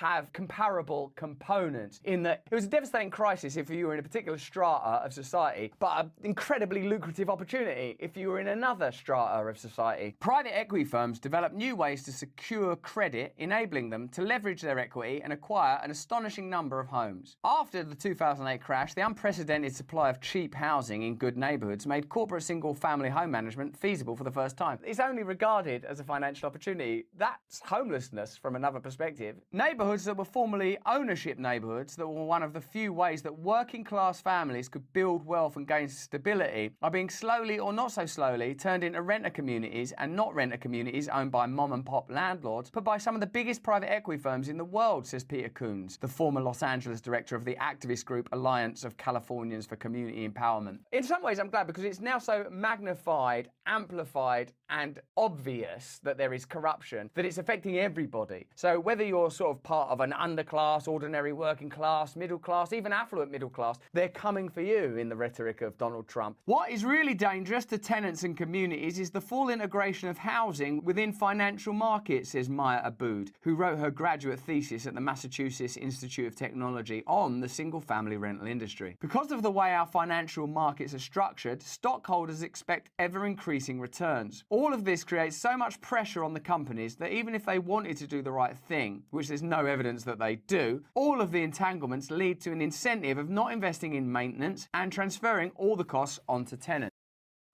Wow. I called it again, dude. Russell, listen, man, reach out to me. I can help you do your job, bro. I'm speed rolling what you're doing right now. All right. I'm like you, but faster, more efficient. No, I'm just kidding. Like, obviously you're doing a lot better job than me. I'm just a fucking damn random dude on the internet. But hey, clearly, I'm clued in here. You know, I got something going on, man. I got something. Believe in me, people. Believe in me. I know some things. I do. I have a perspective. Alright, I'm done appealing. Blackstone spent over $5.5 million lobbying in 2022, with several members of Congress owning stocks in it. So once again, it's the same story. Centralizing financial interests in alliance with a government that they lobby, with people in Congress who own stocks and shares in their company, moving in a direction that is not beneficial to you and will eventually reach a tipping point where ordinary people are so disempowered we can no longer participate in the game. All the while, eyes are on Donald Trump for minor legislative foibles and failings, and if they're illegal and justice is consistent, anyone who breaks the law should be subject to the punishment that are associated with breaking those laws. But we all know that that's a political trial, and we all know that everyone benefits from the distraction that it provides, and that these kind of stories are the stories that are going to affect your life. This is going to come between you and owning a home, and ultimately your ability to organize and control your own life and resources. So while the Trump trial is fascinating, these are the stories that we have a responsibility to understand. These are the kind of situations that we have to demand that the powerful deal with, or we have to replace the powerful with ourselves. But that's just what I think. Let me know what you think in the comments. I'll be reading those comments in just a second. No, here's the fucking news, bitches. I hope you understand life a bit better now, having seen that, having heard us explain to you how abstract ideas like, you will own nothing and you'll be happy can gently become implemented as policy, and how the financial industry are now able to enter into territories that would have been unthinkable just 10, 15 years ago, and how 2008, a financial crisis for many of you, was a financial opportunity for some of the world's most powerful interests. It's just an ongoing theme. Gareth, it's exciting. Another day, another Mate. That's I like to speak to at least one member of the Mate family every single day of my life. Today, we're speaking to the friend of the show, a journalist for the Grey Zone and co-host of the Useful Idiots podcast, Aaron Mate, conspiracy theorist, far-right pundit, probably far right. If we're far right, he's got I don't know where he is on that particular spectrum. He has the honour of being known by The Guardian as the most prolific spreader of disinformation. So let's, while we're having this conversation, carefully observe and pay attention to make sure he's not misinformationing us right where it hurts. Misinformation, right, that's the verb now. Good to see you too, Russell. Happy to fill your quota of Mate family members and disinformation spreaders. So good to be here. Thank you for coming on. Straight after you, we're going to be speaking to Oswald Mosley, the far-right British politician from the 1940s and the starter of the brown shirt movement. See what he's got to say about stuff. Mate, we wanted to talk to you actually about the expansion of NATO, the Finland recently joining NATO, and also the sort of broad framing of NATO as a force for good in the world. And if you wouldn't mind tying that all into the sort of current show trial of Donald Trump, and how the exaggeration of these misdemeanors into felonies is a convenient way to maintain a convenient framing of American politics at a time when perhaps we could be looking at more important geopolitical issues. Well, the indictment of Trump ties into issues like the expansion of NATO, because back when Trump first broke into the political scene in 2015, 2016, one of the things that he was saying that really freaked out the political establishment in the US and other NATO states like the UK was that he was questioning the existence of NATO. And people couldn't believe someone could possibly, in the political spectrum, say such a thing. And I think that was one of the factors in all this freak out about Trump and all the motivation to then paint him as a Russian agent, is because he was actually saying things that you're not supposed to say inside respectable NATO state politics. And we've seen now in the real world the results of NATO and this drive to expand it in this proxy war in Ukraine. The fact we're having this war now is an outgrowth of a 3-decade-long policy of pushing NATO to Russia's borders, trying to bring in states like Ukraine and Georgia, and doing so despite pledges to the Soviet Union at the end of the Cold War that we're not going to expand NATO one more inch to the east, and that's been violated, and that's a major reason why we have this war today. So Finland joining the club is just one more provocation. It's not, to me, as serious as the attempt to bring Ukraine in, because Ukraine has an actual historical tie to Russia. There are millions of people inside Ukraine who consider themselves to be ethnic Russians. Parts of Ukraine used to be a part of Russia. Hold on. I think he's fucking wrong as hell right now. He's losing the point on this one. So the thing that makes Ukraine joining NATO a real problem is it puts NATO forces, or at least opens the door for there to be NATO. It pretty much it does. It puts NATO forces on the border of Russia. Finland has a much bigger border, shares a much larger border with Russia than Ukraine does. Finland is actually an even bigger deal. Ukraine was a first step. Finland is like almost a finishing blow. I mean, not really, that definitely is an exaggeration, but like, seriously, Finland is a much huger step. It's a massive border. I mean, we just went over this earlier in the show. It more than doubled the size of the NATO border space with Russia. And then on top of this, Finland sits closer to the Russian capital than anything in Ukraine. So you're talking about having, I think this is just the last episode, talking about having missiles within fucking, minutes strike radius of the Russian capital. You're probably looking at less than a minute once you put shit up in Finland.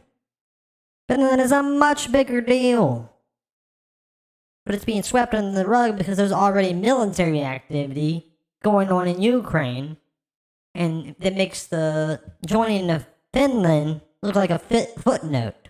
And then there's this whole bullshit, which I feel like is arbitrary thing of, Ukraine having history as being part of Russia. It doesn't fucking matter. It doesn't matter whether or not they have history.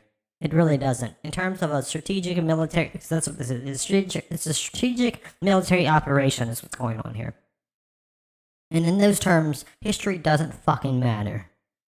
Land, actual placement of land and resources and military assets fucking matters.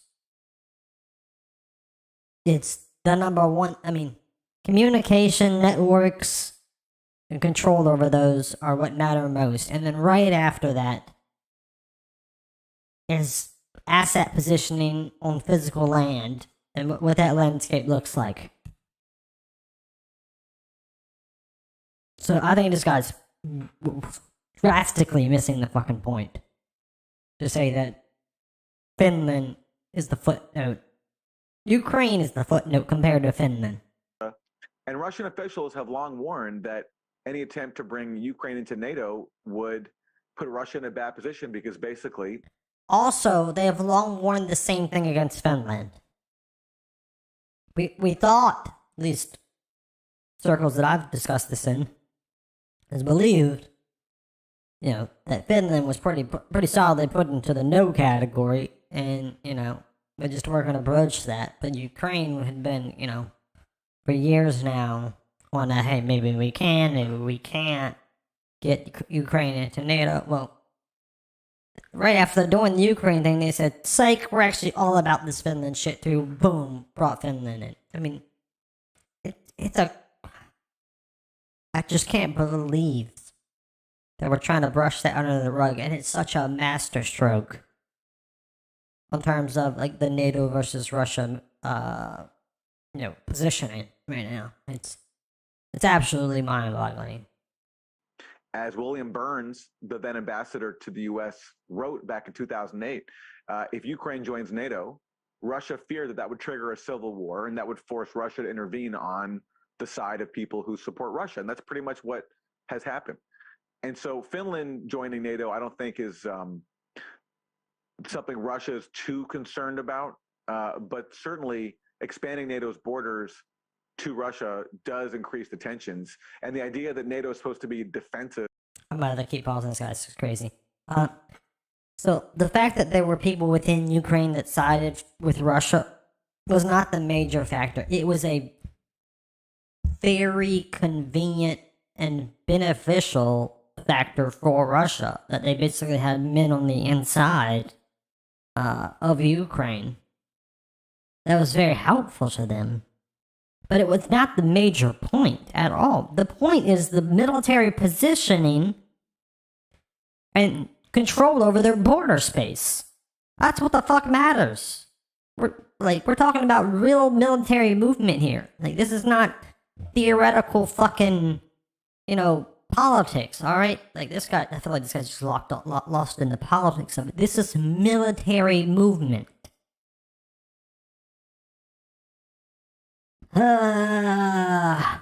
This is gonna give me a freaking aneurysm.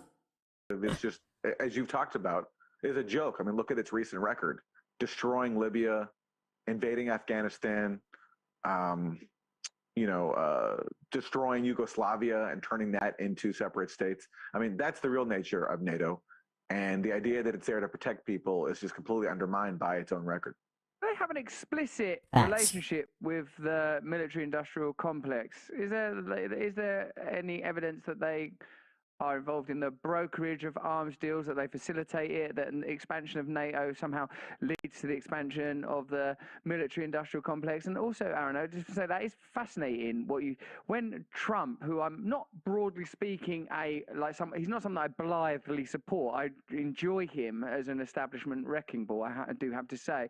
But when he sort of mentions something like, don't have to be in NATO, there's something that I enjoy about that kind of anarchic and sort of outsider perspective. So I just wonder if you can just talk about NATO's relationship with the military-industrial complex and the possibility of disbanding NATO. Yeah, well, on Trump, I mean, that's why elites hate him so much. Not because he's actually really a threat to their agenda, but sometimes he blurts out the wrong things.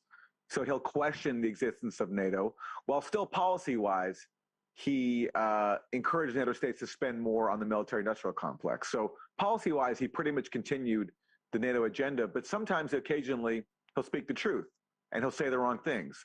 Also, in Syria, for example, when he announced that U.S. troops were staying, after he initially tried to withdraw them, he said we're staying to take the oil. And you're not supposed to say that. You're supposed to say we're there to fight terrorism and spread democracy. So that's why they don't like him, and that's why there's constantly attempts to undermine him, not because he's actual policy-wise, he's a threat to, the conventional agenda, but because sometimes he just speaks out of turn. And yes, in terms of NATO's.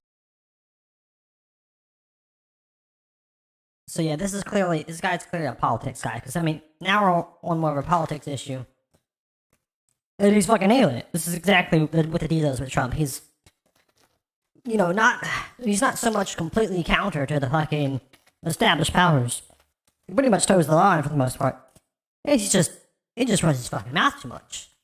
He literally, he doesn't, I feel like he's such a corporatist guy. He doesn't, and he's so unapologetically that person that he doesn't realize the bad PR that he gives them in terms of fucking, keeping the agenda palatable to the American people when he fucking says shit.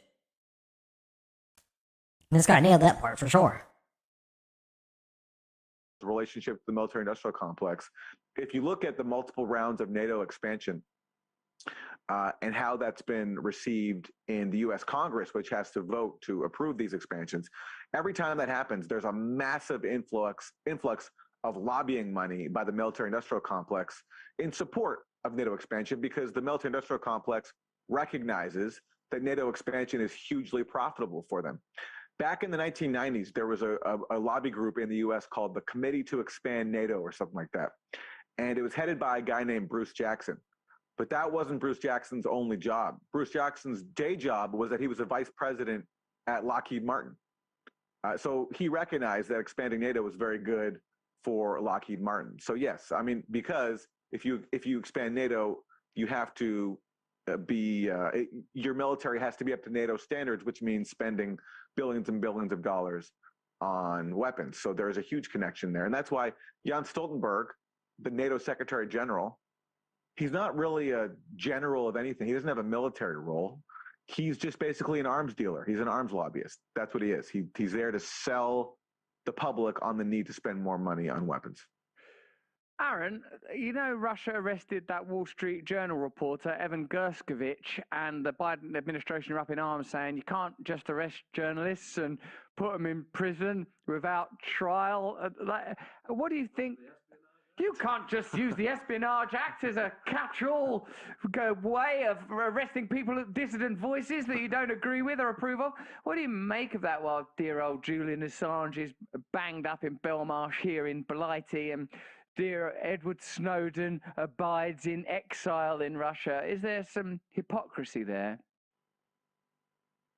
I mean, yes. I mean, I think this arrest of this Wall Street Journal happened just as Assange marked 1,000 days inside Belmarsh, this maximum security gulag inside Britain. And that was on top of all the years he spent locked up in the Ecuadorian embassy because he couldn't leave or else he would be put in prison then. So yes, of course, it's massively hypocritical. It's a joke to see NATO state leaders in the US and UK and elsewhere complain about the arrest of this Wall Street Journal reporter. And it's just like, I can't even think about Assange sometimes. It's so depressing. I don't know how you feel about it, but it's so depressing. It's like I have to try and think, there must be something I'm not understanding about this, because otherwise it shows that aside from aesthetics, we do live in a kind of banalized tyranny, because otherwise you wouldn't be able to put journalists in prison without trial and claim it was somehow legitimate. So yeah, I went to see Julian Assange when he was in that embassy. He later described that in his diaries as the worst day of his incarceration. So I'm in touch with Julian Assange's wife, and I feel like it's, in a way, I hold on to the idea of Assange and Snowden when I'm attacked for being far right or a conspiracy theorist, because they're kind of the ace, aren't they? They're dual aces in the pack. Right? Your liberal righteous agenda, what is it doing about this, and why can't it address it? It's kind of a Vulcan death grip on their bullshit, because they have to sort of, they have to sort of shut down the debate there, and that's when you know what the establishment is. So I suppose they do act as canaries in the coal mine, for real. It's like, you think that maybe we're not being completely tyrannized, and then you look at Julian Assange, and you're like, that shouldn't be legal. How is this not a tyranny again? Yeah. Tyranny certified, baby. aside from the sort of deep personal agony that they as a family and the individuals must be facing, I feel that they are sort of avatars of what the reality of our sort of deep state corruption is. Absolutely. I mean, no one in the world has done more to expose state crimes than Julian Assange. And for his services, rather than being given every journalistic award in the world, which he deserves, he's being caged in a gulag with no sign of him being able to get out. I think the plan from those torturing him and imprisoning him is just to hold him for as long as they can behind bars and hope he dies behind bars. That seems to be the plan. And the media in the U.S. especially is totally complicit in this. There are sometimes, establishment journals speak up in defense of Julian, but not nearly to the level that they should be. And they still run all these smear pieces that take part in the propaganda effort to demonize him. And so we're all just sitting by and watching it happen as, the most important journalist in I think in Western history is being murdered, tortured. It's just unbelievable. And so, yes, so what Russia has done to this Wall Street Journal reporter, by all accounts, it looks terrible. I do, though, have to question. I got also say, as he says, we're all doing nothing about this. This is the kind of thing that I mean when I say that. To a degree, we are all complicit. Now, we're all normal people, okay? None of us here is freaking Jesus Christ. So, there's a difference between how much I blame people and how much, I'm just stating objective fact. So, I don't really blame people for not martyring themselves over these situations. I'm not going to. I'm not going to martyr myself. I mean, if I really believed there would be drastic change directly as a result, maybe I could bring myself to be a martyr, but, without that knowledge, it's definitely not going to happen. So, I mean, I'm not blaming anybody for martyring themselves, but at the same time, we are all culpable in this fucking farce. Because we all sit by and let it happen.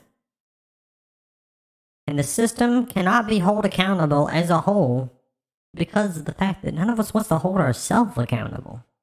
We're part of the system.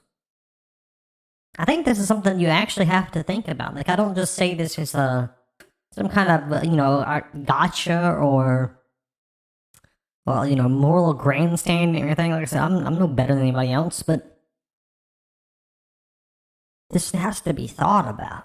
If you're going to try to contemplate, how can we make systemic change, you need to address the fact that a real obstacle to it is our own culpability. But, I'm just a person saying words on the internet, so take it with a grain of salt. Question the wisdom of his editors who sent this reporter to a really sensitive Russian military-industrial complex site and asking questions of people. They must have known that this would arouse suspicion from Russian authorities and would possibly put this reporter in danger. So I hope, of course, that he's freed, immediately. But I do have to question the wisdom of whoever sent him to this really sensitive site to ask these questions, especially at a time of such high tensions between the U.S. and Russia. People are going to be used as pawns to negotiate for the release of other prisoners. And it looks like this Wall Street Journal reporter has gotten caught up in that. Yeah, well, you would say that, Aaron, because you are a conspiracy theorist and you never miss an opportunity to attack the establishment. Aaron, we're going to have to wrap it up there. It's always fantastic to speak with you. Thank you for your honesty and your wisdom and your ongoing integrity. Aaron Mate is an investigative journalist for The Grey Zone and co-host of the Useful Idiots podcast. Put a link to both of those in the chat straight away. Aaron, thanks for joining us, mate. Thanks, Russell. Cheers, take it easy. I always feel mad saying mate to a mate because their name is spelt mate, but that has got that accent on it that makes it mate. If you want to come and see me live at Stay Free HQ, you can. I'm going to be talking to, and this is live. I don't think we're even going to broadcast this now. We probably will broadcast it in some form. It's Brian McDermott, former Premier League manager and my personal friend who has recently just joined NATO. He's being militarised even as you speak. Raytheon and Lockheed Martin are putting missiles all up and down the nape of his neck. And I'm sorry to say that they're aimed at Russia. So that's going to provoke even more problems. You can come and see me talking to Brian McDermott about his recent membership of NATO on Saturday, the April 15th. Doors at 6, tickets £35. All profits go to the Stay Free Foundation, which I own and keep. No, I don't keep them. We give them to drug addicts. That's where that money goes. We don't need no more money. Hey, listen, thank you very much for joining us, Gareth. I don't think you need to let people know Brian McDermott and a bit of context there, or? Yeah, he's going to be talking about... All right, I will. Brian McDermott used to play for Arsenal, top flight football club. He managed Reading when they got to the Premier League. He managed Leeds, one of the biggest clubs in this country. And he's talking about mental health, winning and losing, and how our framing of success is built on materialistic and individualistic notions rather than on community and connection. And from his personal experience as a top flight athlete and manager, he tells us that winning and losing have to be accepted as part of life. And you can't tether your identity to external success and plaudits. You have to find a deeper connection with meaning and purpose. Nice. But he would say that because NATO... Exactly, they told him to say told that. him to. Yeah. Probably Raytheon, Lockheed Martin. They've probably gotten in his ear as well. Of course they have. They're not fools, these people, are they? Hey, thank you very much for joining us for the show. We've got one more show this week before we take a little well-deserved break, but we'll continue to put out content every single day while our Lord Jesus Christ is resurrected, as if by magic.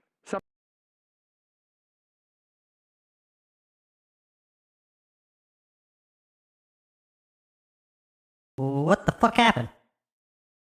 God damn it. The very end, it wants to go out on me. It's fucking horseshit!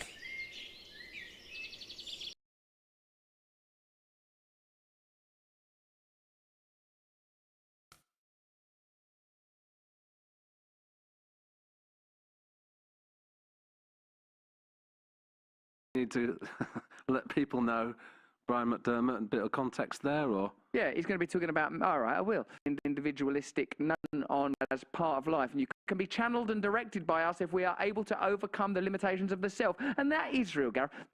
Gareth Roy, look to the side there as if negatively. I would say, that, well, I've seen, that's not defiance. That's pure loathing. That's what that is. Join us tomorrow, not for more of the same, but for more of the different. Until then, stay free. Hey, stay free! Please, I beg you. That was a good one, boys. That was a good one. I enjoyed this one quite a bit.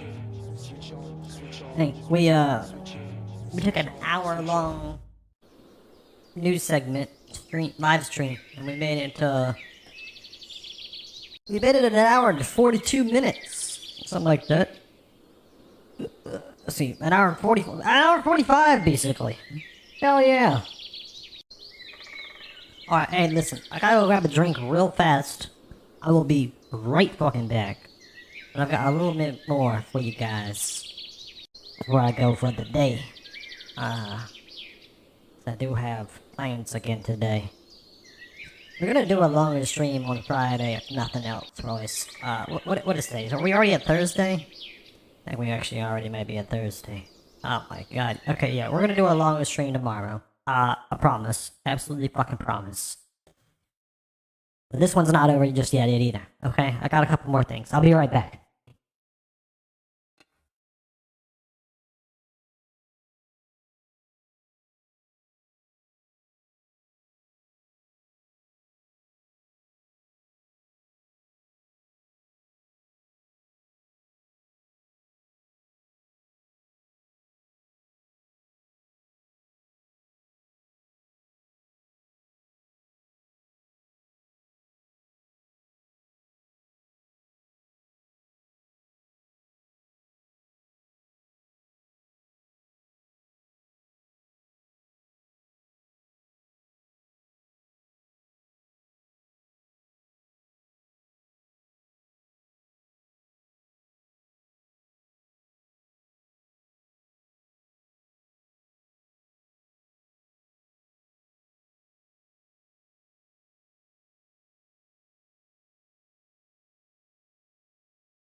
Okay.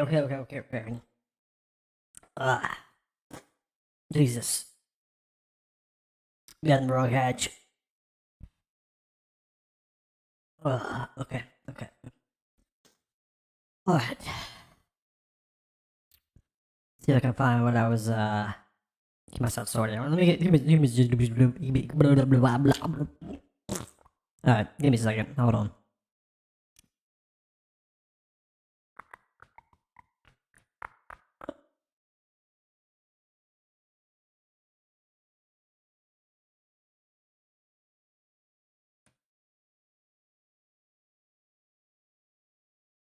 Well, I gotta hide the window. Hold on.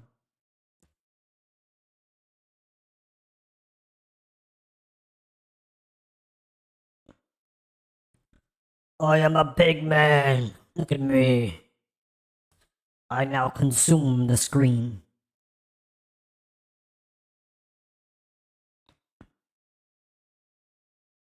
I'm almost there. Hold on. I just wanted to show some shit.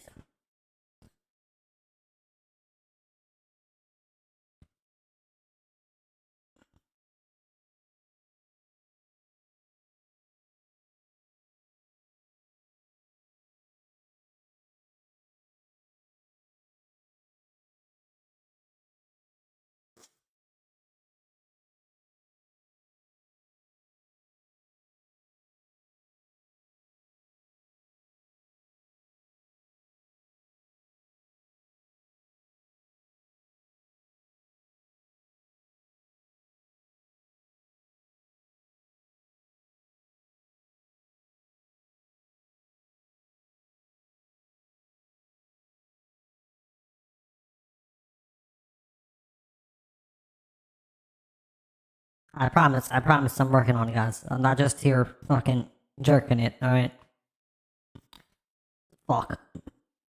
One of these days, I'll come actually like fully 100% prepared to stream. That'll be a beautiful day, boys. It'll be a beautiful day. Unfortunately, today is not that day. Tis not that day.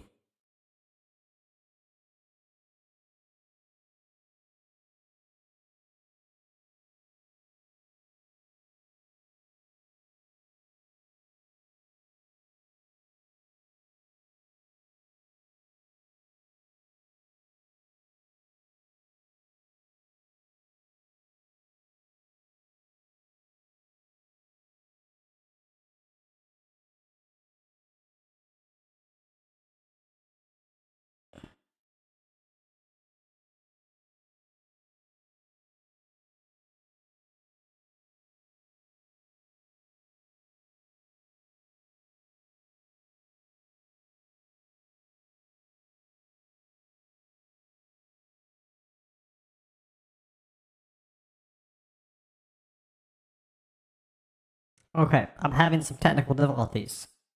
But while we wait, I know what I can do.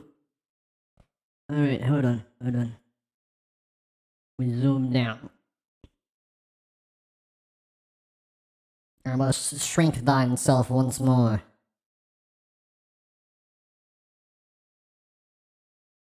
Oh, I like this exact size. Hold on, I want the number to hit right. Nope. Yes. Ta-da!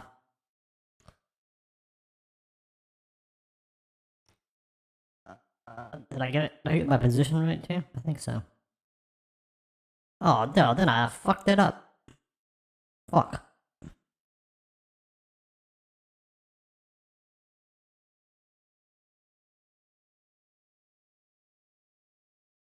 There it is. Okay, we nailed it that time. We fucking nailed it. Alright, we got her done. Alright, listen. Bim. This is a guy to follow on Twitter. I wanted to go over a couple of his posts, because damn boy, you got some interesting shit. Alright. So this one. He says, Dude, can y'all see this shit? Hold on. Let me try, this. Yeah, we go.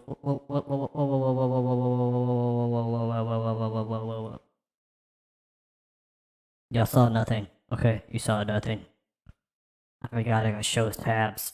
I don't think I have any bad tabs open, but not that I have bad tabs ever, but non-TOS tabs. We want to try to err on the side of caution here.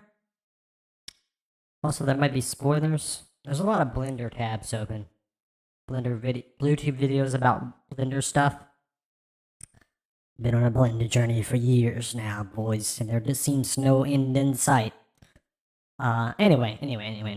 I did want to go over this. I don't know how readable it is. Like, I put this on my other monitor. This is not very readable. Alright, well, anyway, you can see the picture at least, and I'll read it for you, because that's what I intended to do. It says, human consciousness,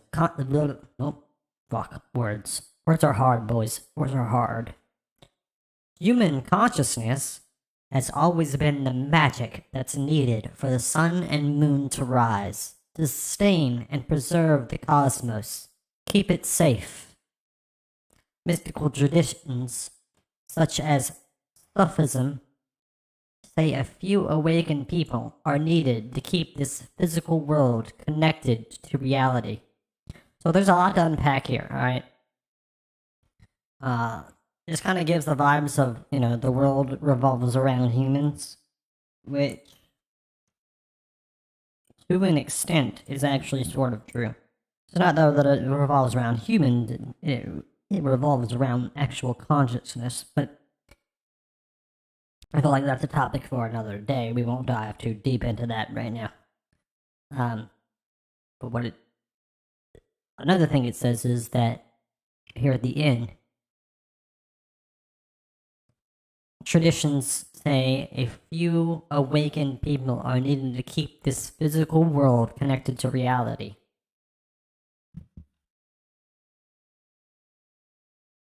So we have this materialistic viewpoint in today's age that says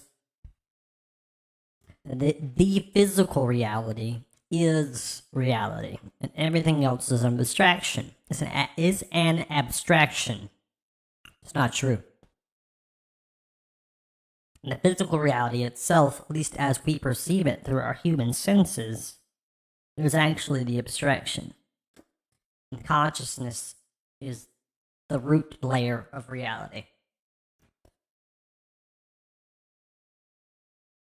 And it takes certain people aware of this and what it really means to keep everybody rooted properly.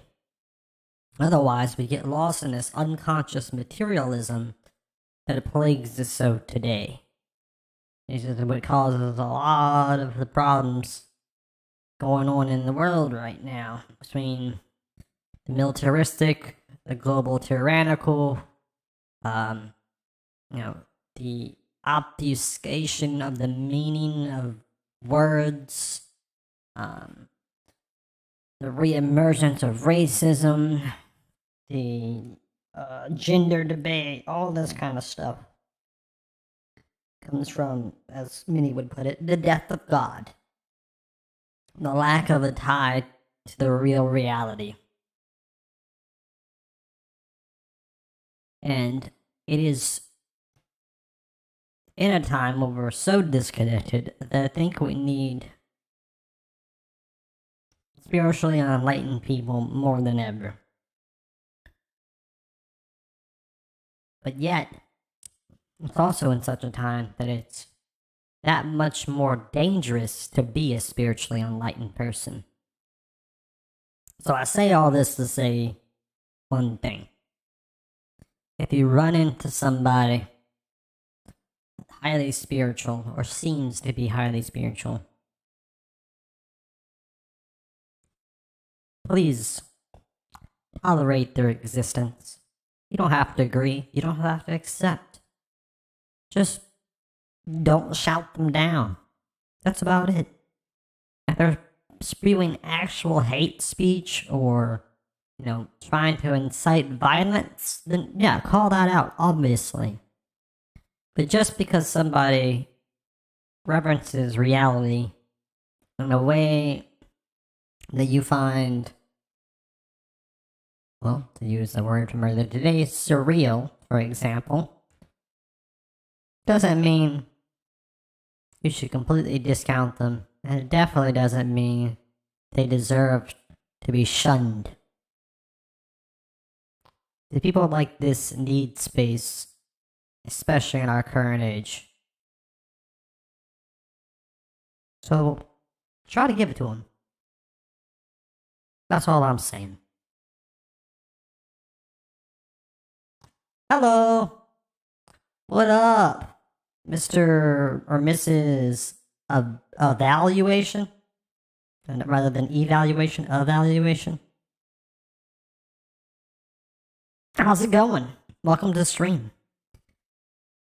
I'm going over random Twitter posts at the moment. Just ended doing a watch of Russell Brand's what is he called the show? What is he called the show? I'm mind blanking at the moment. Stay Free. Stay Free with Russell Brand. There it is, in its freaking sentence there. Right there. Anyway, it was a good one. I turned a 1 hour news stream into an hour and 45-minute experience.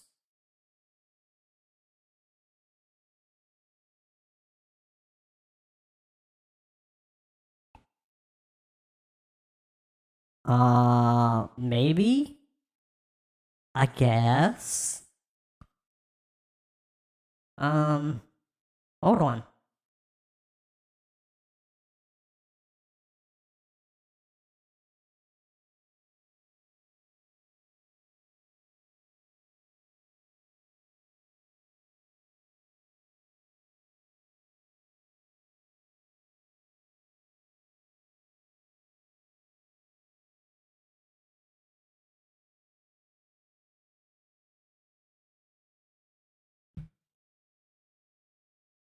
We're gonna have to open Twitch for this. I've never done this midstream.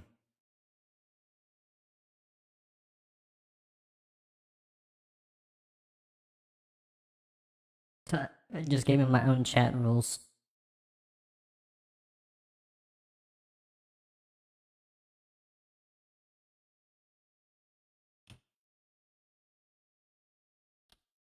You're all logged in the Twitch. That seems to be what's gonna have to happen.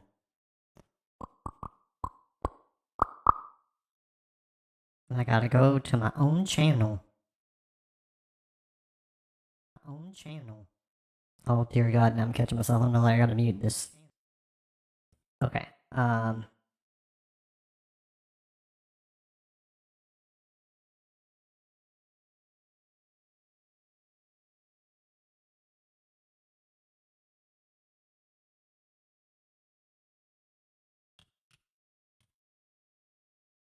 there. I attempted to do a whisper, which I guess unblocks you for 48 hours of being able to whisper to me.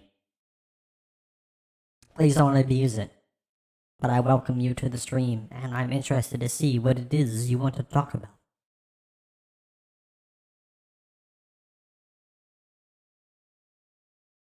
Always willing to have a convo with the people. Oh, I got a new follow. Hey, that's... Ooh. I shouldn't have shared that. Alright, listen, I'm still adjusting to this stuff. I was trying to go to... Alright. Visio. Okay, we were talking about this post. I'll come back to this in a minute.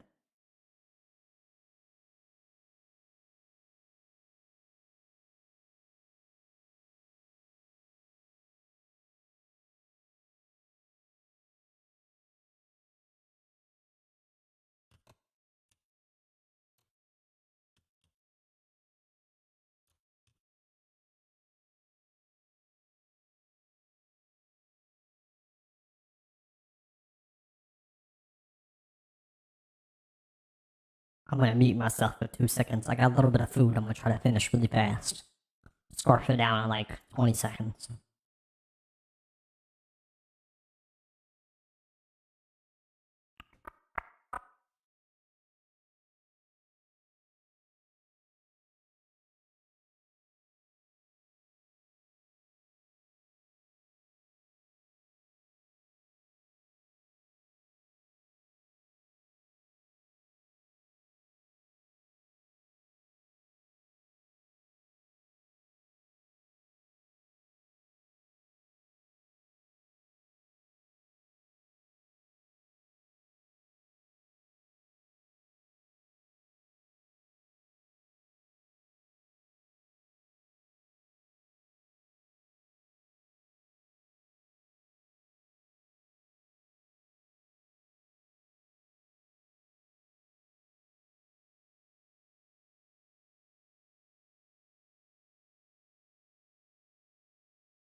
I feel like I did that in less than 20 seconds.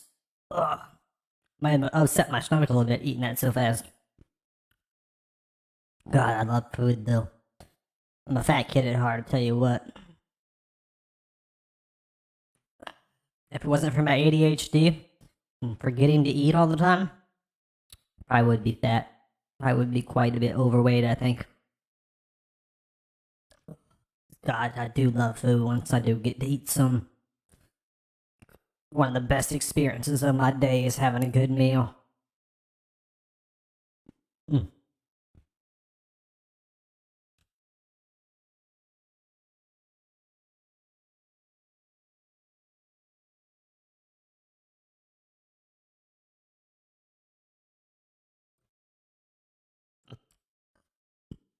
Mm. Ugh. I definitely did scarf that a little too fast though. I can feel it in the top of my stomach. Alright. Well, while I wait on the other thing, I think I finished my point on this one. There was one more I wanted to look at. Which one was it? Oh yeah, it was this one.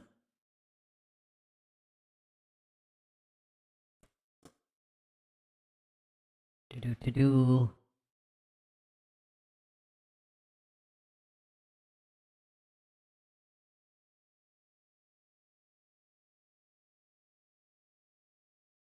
They still type in, I think. Okay.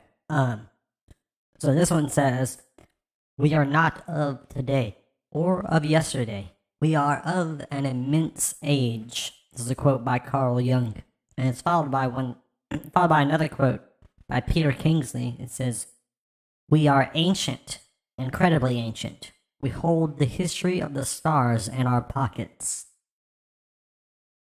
Two very similar quotes, saying basically the same thing. And it said that we are products of all of the evolution of the universe leading up to our birth and to our now.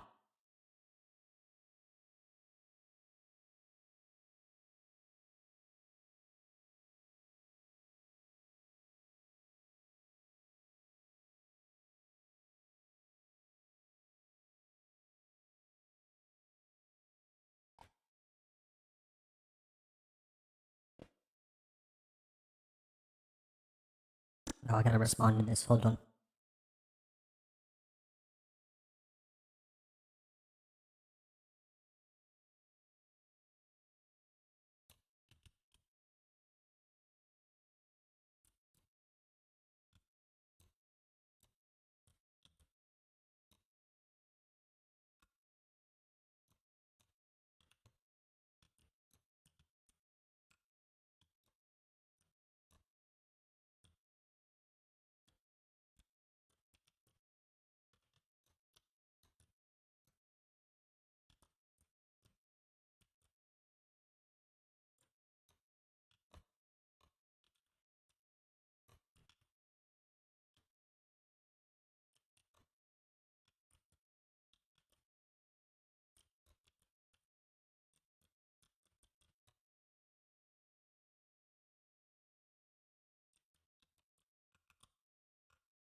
Okay, I answered. Where was it? Oh yeah. We're products of everything that happened before us. In a lot of ways. And I think that's especially relevant in our current age, based off the fact of, again, the death of God situation, the loss in something greater. Remembering that we are fractions of a whole and integrally tied into that whole in the very nature of our being is relevant not only in terms of our perspective in reality, but also on this whole climate issue of, whether or not we are basically parasites upon the earth is how it's kind of presented in the common modern narrative. I think that's patently untrue if you look at it in the context that we are as much of the earth as the earth is of the solar system, and the solar system is of the galaxy. We're a part of it, not a separate piece. As long as that holds true, you're not really gonna be based in reality if you think about things in a contrary ideology to that.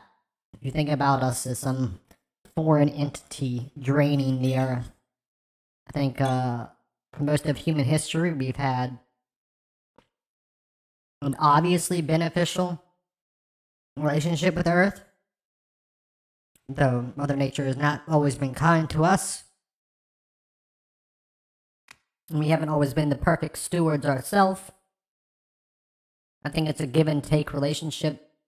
We have become a powerful force. Mother Nature herself is still also a powerful force. We are being pretty self-conscious as we attempt to move forward, I think. At least as much so as we are in any realm of our existence. I can go into more like concrete scientific reasons for this position, but I think this naturalistic spiritual perspective is the most what's the word I'm looking for here? Compelling. Most compelling. If you really think about it. It's like when if you have an injury on your hand and then it gets infected, maybe even if it's not infected, it's going to require more energy. Your hand is going to take up more energy than it normally would. It's going to be a drain on your body as it works to heal itself. And if it's affected, then that becomes even more so true. It doesn't mean that you chop off your hand. Now, while that might become true, it's a method of last resort. You don't want to lose your hand. That's an integral part of a human being. Like, we made much of a point about the evolution of the opposable thumb for a good reason. It's the very same with talking about, limiting human growth and development, and limiting, or even deciding against completely the existence of humans on the planet. It's a very radical position to take. It's not well enough justified to go chopping off a hand. It's because people don't see us as a hand, as a valid extension of the earth, that they are able to come to these conclusions without as strenuous a requirement for reasoning behind it. It's an unfortunate loss of perspective, I think. But yeah, that's the two posts I wanted to look at and cover today. I thought it was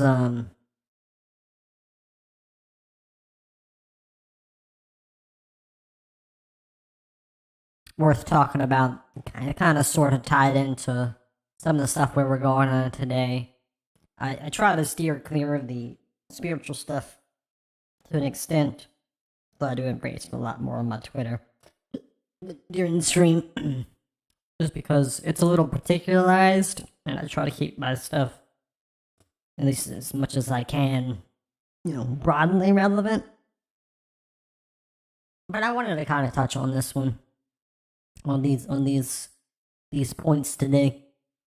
just because we kind of had the whole thing about reality and losing sight of it, and it kind of reminded me of this, and I think it is a really valid point on kind of what we're struggling to deal with in the modern age.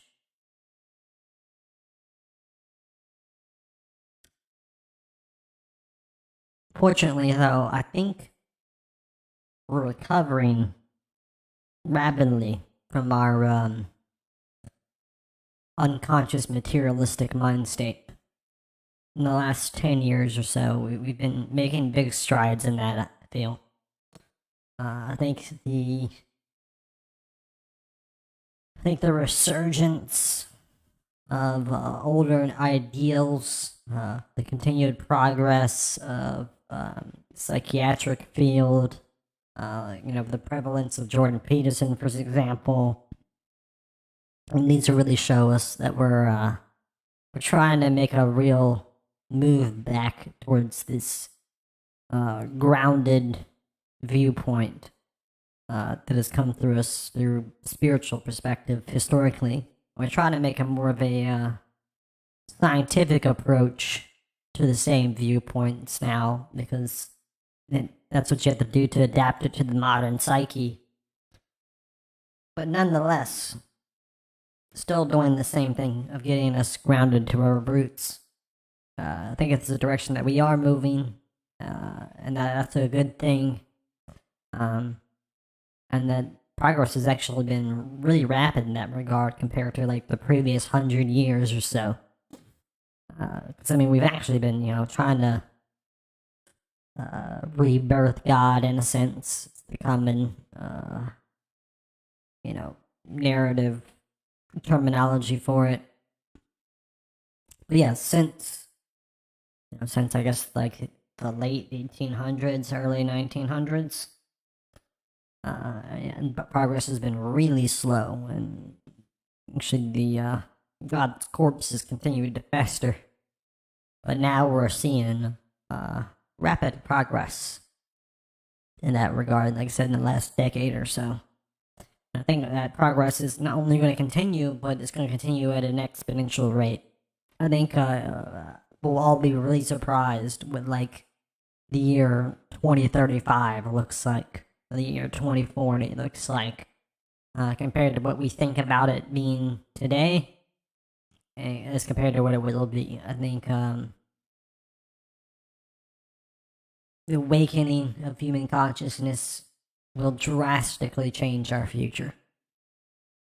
But that's just my 2 cents. That's all a little bit over the top and dramatic, I suppose. Again, little particularized comparison to what I normally try to stick with. But I thought worth mentioning today.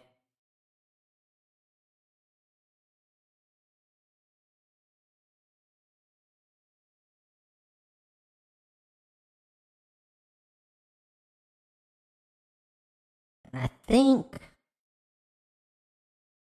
the other thing that I wanted to talk about and look at was a little less particularized, but I think I've kind of lost it at this point, unfortunately.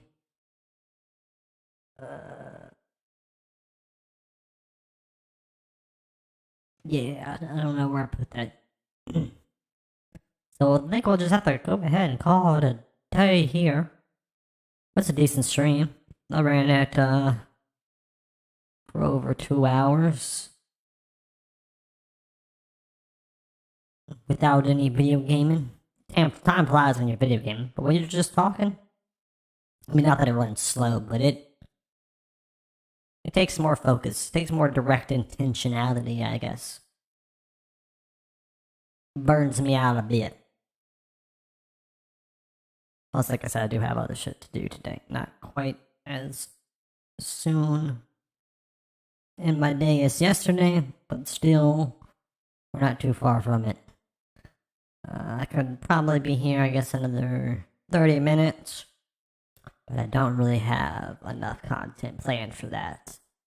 And not enough time to really jump into a game, not enough time to, try to develop something entirely new. And I don't have anything on the back burner to deal with. So, yeah, I guess we're just going to call it a day for here. I thank anyone and everyone for hanging out or checking this out, present or future. Hope you guys have a beautiful day. And I hope you find whatever you need in this life. And with that, I'm out. Peace.